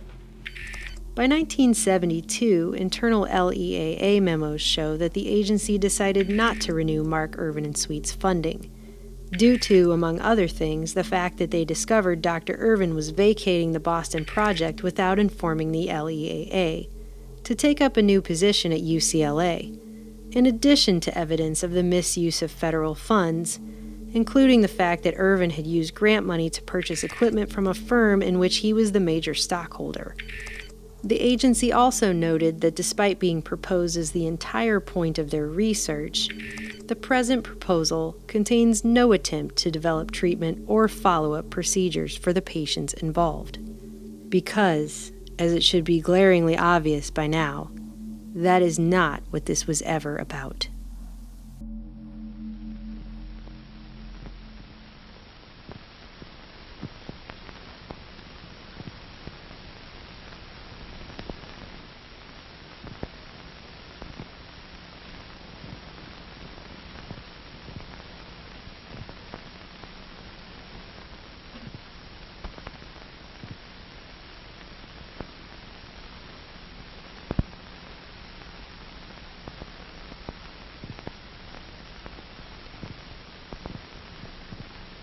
In chimpanzee Patty, brainwaves telemetered from the left and right amygdala were received and automatically analyzed by an online analog computer.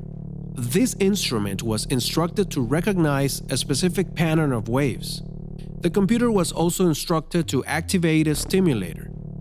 Each time the waves appeared, radio signals were sent to Patty's brain to stimulate a point known to have negative reinforcing properties.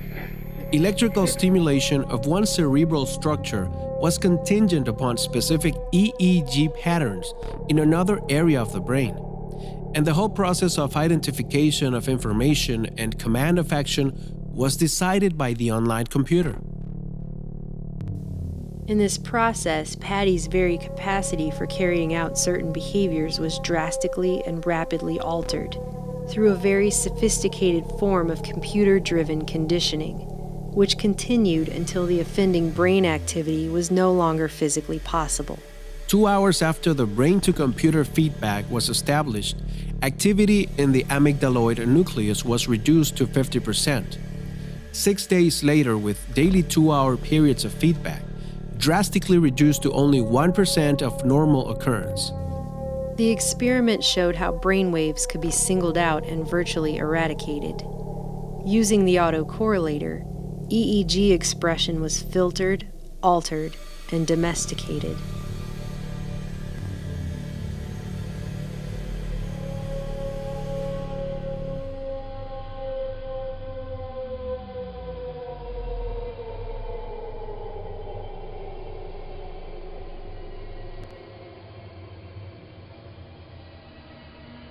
The project moved forward. Does it tamper with minds?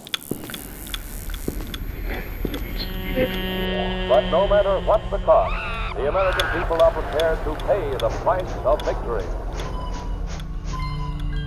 Telling the people to accept these monstrous treatments that do nothing but destroy brain tissue and dehumanize people. Let us march toward the clean world our hands can make. Does it tamper with minds? Does it tamper with minds? And if so, does anyone have the right to do that?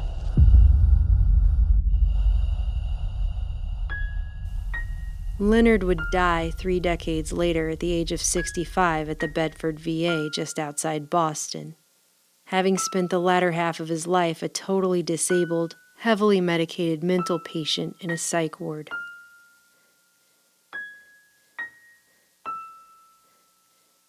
Despite having completely ruined a man's life after mutilating his brain, Doctors Mark and Irvin continued to publish success stories about Leonard's case up until at least 1975.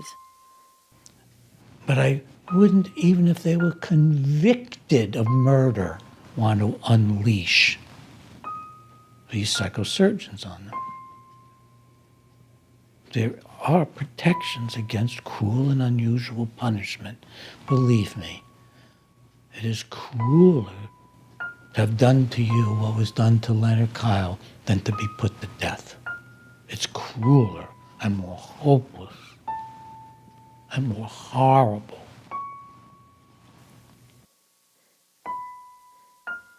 In May 1972, Dr. William Sweet again personally approached the Senate Labor and Health, Education, and Welfare Appropriations Committee for more money. This time, Sweet was asking for $1 million to branch out, to open a series of violence institutes like the Boston Project for the study of violent behavior across the nation.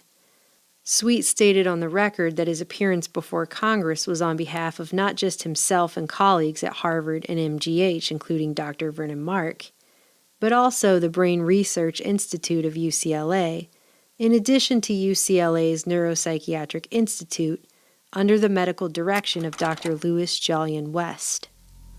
Dr. West spent his entire career first in the military and later in academia, researching all manner of behavior modification, everything from cults to communist mind control techniques, dissociation, hypnosis, sensory deprivation, hallucinogens, for which he attended cybernetician Frank Fremont Smith's Macy's conference on LSD, social engineering, and more.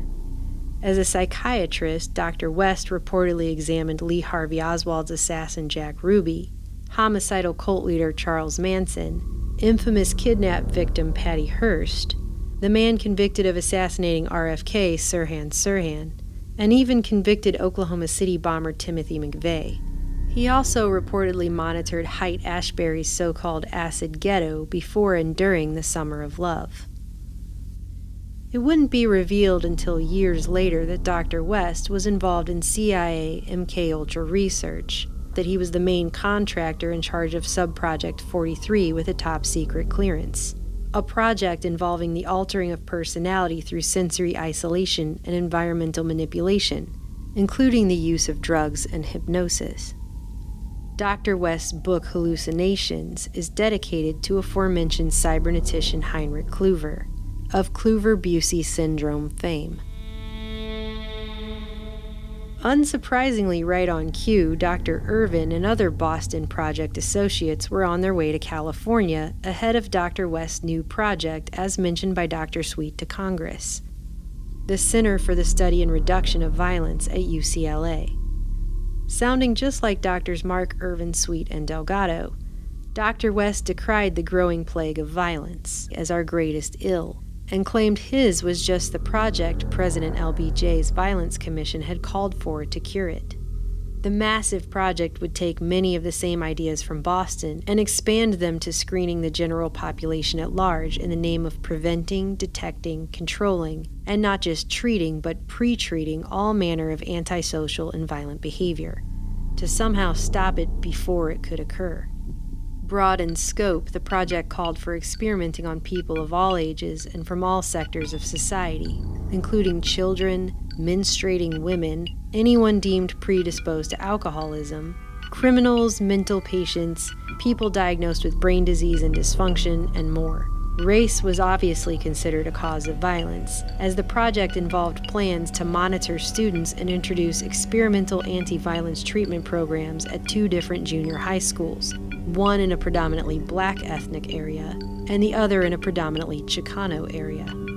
A wide variety of experimental treatment methods would be employed, including everything from newly developed but unapproved chemical castration drugs, to monitoring, quote, abnormal electrical brain activity, specifically using surgical intervention by implanting tiny electrodes deep within the brain, end quote. Dr. West noted it is even possible to record bioelectrical changes in the brains of freely moving subjects through the use of remote monitoring techniques. Sound familiar?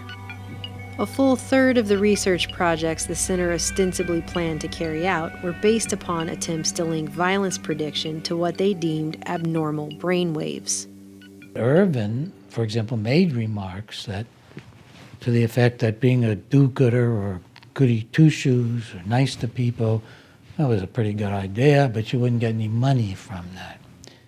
So they knew that the way to get money was to play on political and social fears and on racism.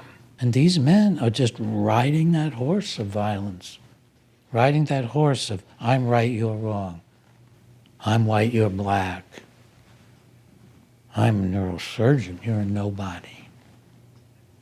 I think they're just riding all of those negative human emotions, integrating it into totalitarian philosophies.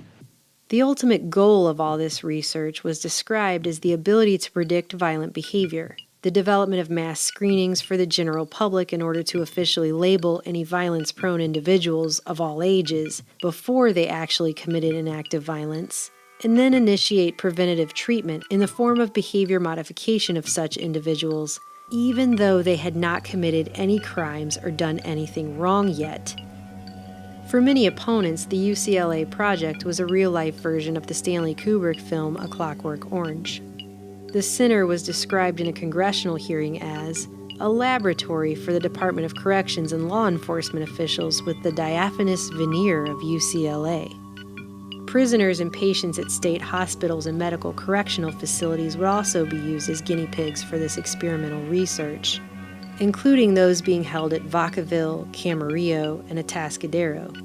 Vacaville had recently had its experimental maximum psychiatric diagnostic unit shut down following public outcry after it came to light that 3 prisoners had been amygdalotomized to inhibit their aggressive tendencies in 1968, with disastrous results, all of which the prison attempted to deny ever happened at first. One of the things that I had not imagined early on was all of this might have political implications. It didn't dawn on me. I'm embarrassed at how naive I was about life. I had no idea the treachery of outstanding people in the field of medicine, psychiatry, neurology, neurosurgery. Through all of this, Dr. Bregan continued to publish articles and make public appearances speaking out against the Orwellian violence centers and their experimental treatments. I was not going to stop. I was just not going to stop about this.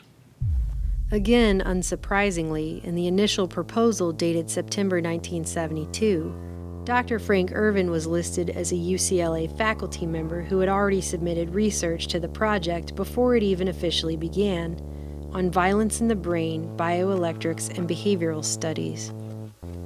Once again, it became apparent this project had already been approved in the upper echelons of government, when then California Governor Ronald Reagan proudly announced the formation and $1 million funding of the UCLA Center in his January 1973 State of the State address.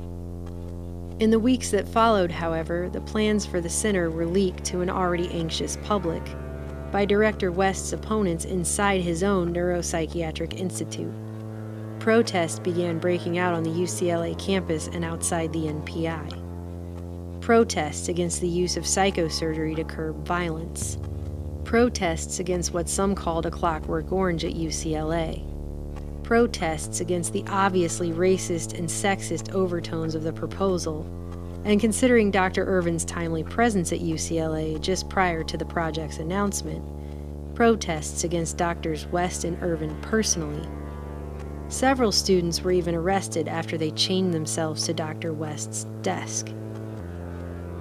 The project's proposal went through at least 4 revisions as Dr. West frantically attempted to rebrand his new violence center and regain public trust.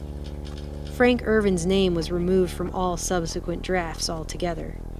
So was any trace of reference to psychosurgery, something that in the meantime Dr. Mark redefined in journal articles specifically as the creation of lesions in the brain and not the drilling into the skull for the placement of electrodes.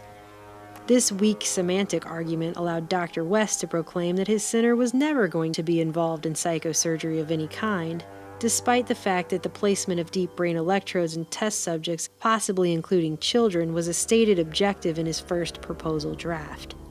By 1974, they even took the word violence out of the title, renaming the whole thing as the UCLA Project on Life-Threatening Behavior. Despite all the edits and reassurances, internal documents continued to get leaked to the press, and public opposition continued to build. Funding for the project itself was finally pulled and the project officially abandoned, after a shocking letter was leaked which hinted at something far more sinister than what Dr. West had adamantly tried to sell to the public. The letter was written by Dr. West to a man who appeared to be his good personal friend, Dr. J.M. Stubblebine, then Director of Health in the California State Office of Health Planning.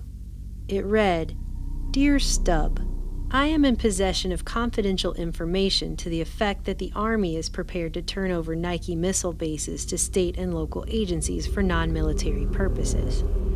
They may look with special favor on health-related applications. Such a Nike missile base is located in the Santa Monica Mountains within a half-hour's drive of the Neuropsychiatric Institute.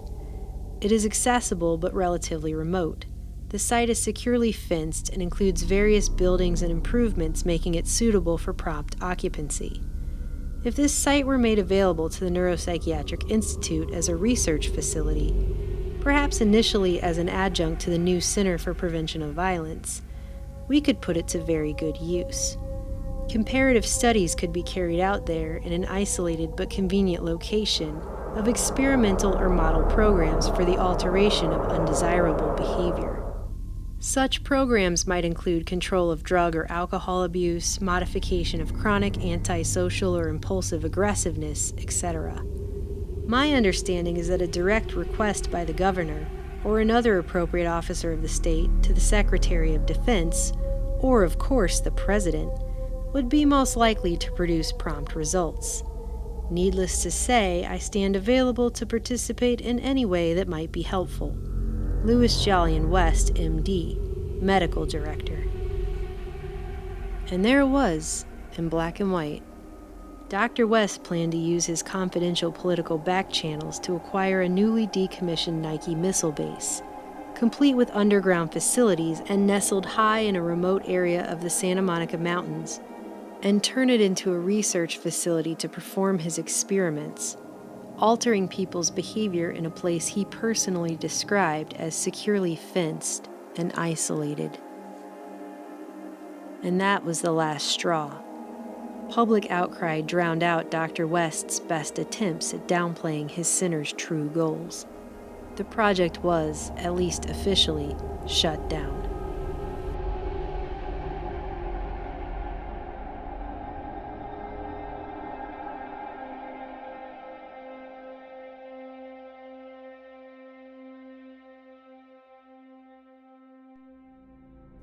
We are advancing rapidly in the pattern recognition of electrical correlates of behavior. Dr. Delgado's highly publicized taming of the bull was just the opening act before the real show began.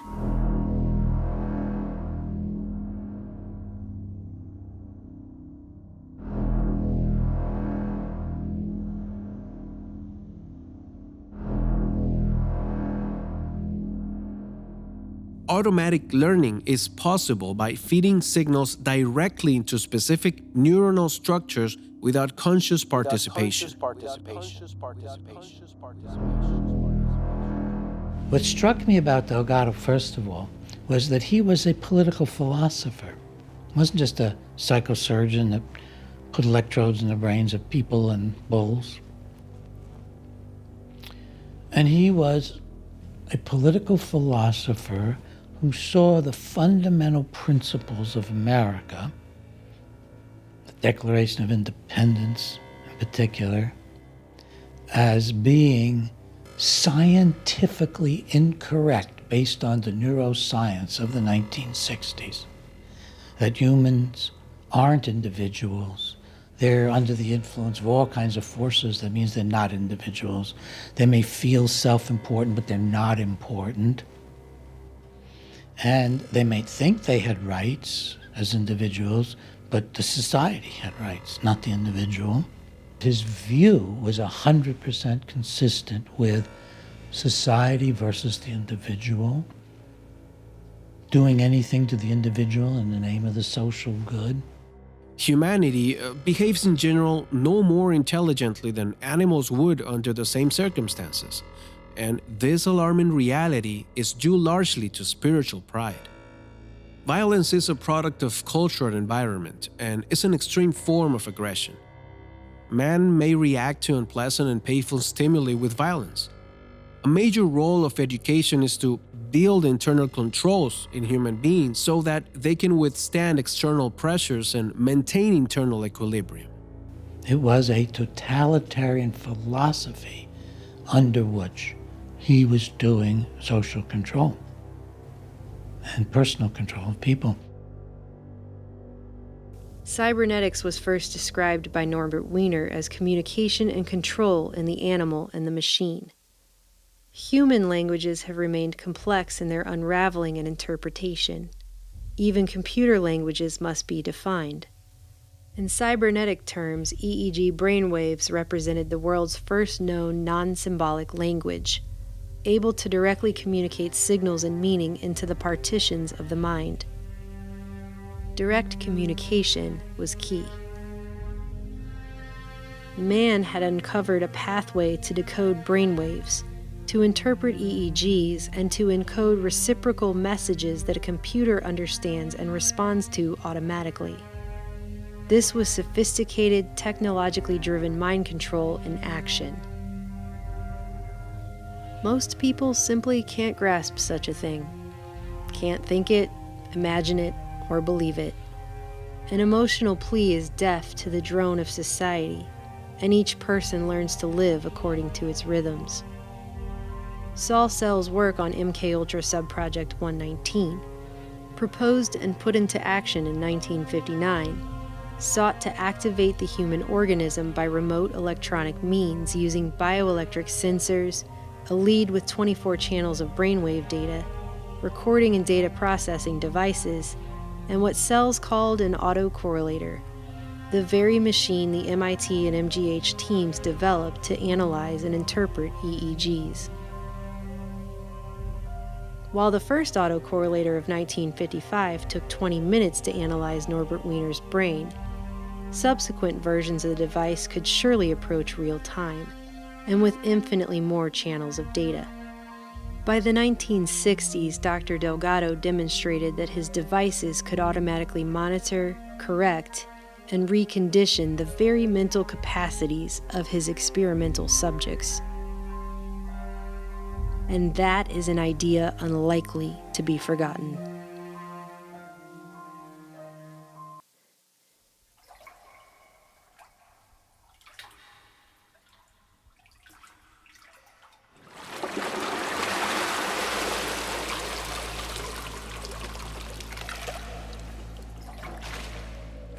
Can the human mind be controlled and remain human? Many of today's developments were predicted 35 years ago in what was then called a fantasy. Its title, Brave New. Is the mind merely a function of the brain? Or is it a separate but closely related element? In the past 50 years, we have come to recognize that in the brain there is an amazing automatic sensory and motor computer that utilizes the conditioned reflexes. And there is a highest brain mechanism that is closely related to what men have long referred to as consciousness, or the mind, or spirit. But the mind, I surmise, can give direction only through the mind's brain mechanism. It is all very much like programming a private computer. The program comes to an electrical computer from without. The same is true of each biological computer. Purpose comes to it from outside its own mechanism. This suggests that the mind has energy. There I must leave it.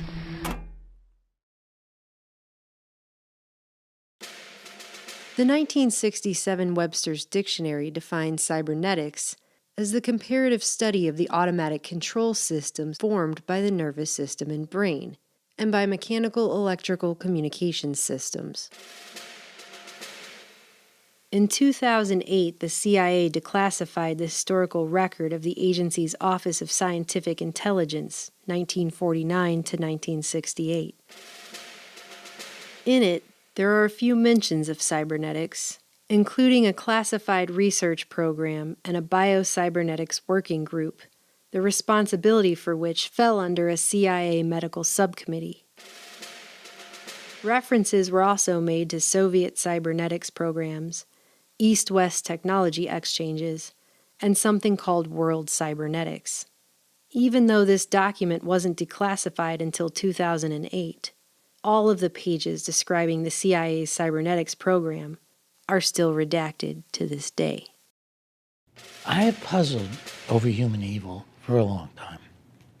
And I'm not sure I have more to say about it than anybody else, except I'm willing to call it human evil, which most folks aren't anymore. What was driving Mark Irvin and Sweet? What was driving Delgado? Dr. Jose Delgado wrote that conquering the human mind is a national goal at parity with conquering poverty or landing a man on the moon. The main aim is to establish a scientific foundation for the creation of a future psycho-civilized society. But how many people knew that humanity's new future course toward a psycho-civilized society could be traced back to a highly organized global program to unlock the black box of man's mind, established during World War II, funded by elite foundations, government health and intelligence agencies, and military research branches, run through Ivy League schools, hospitals,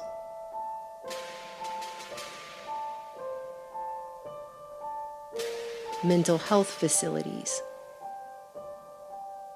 and prisons, and involving a diffuse global network of intelligence agents, neurologists, psychologists, psychiatrists, physiologists, anthropologists, mathematicians, and cyberneticians, all seemingly working under the same United Nations UNESCO goal for decades: how to create peace in the minds of men.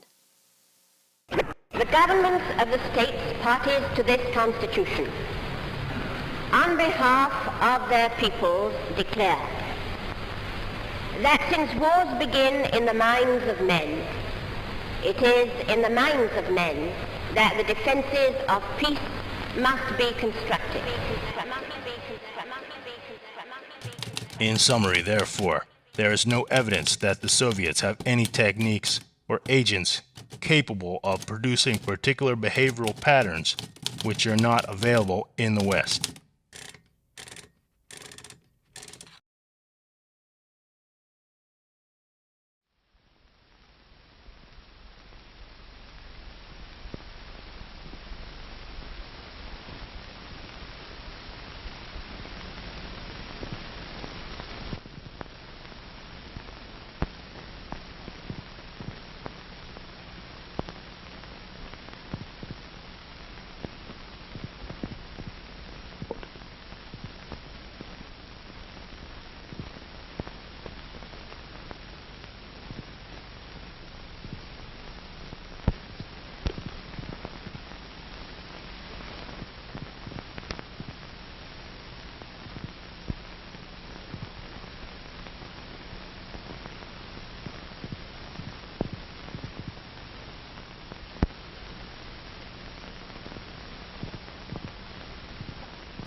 Form figure 8, run a couple on the right, run a couple on the right, run a couple on the right. A form figure 8, run a couple on the right, and chase the goose around.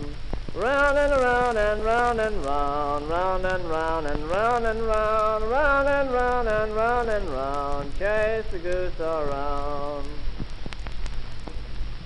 Form figure 8, run a couple on the right, run a couple on the right, run a couple on the right. Form figure 8, run a couple on the right, and chase the goose around. Round and round and round and round, round and round and round and round, round and round and round and round, chase the goose around.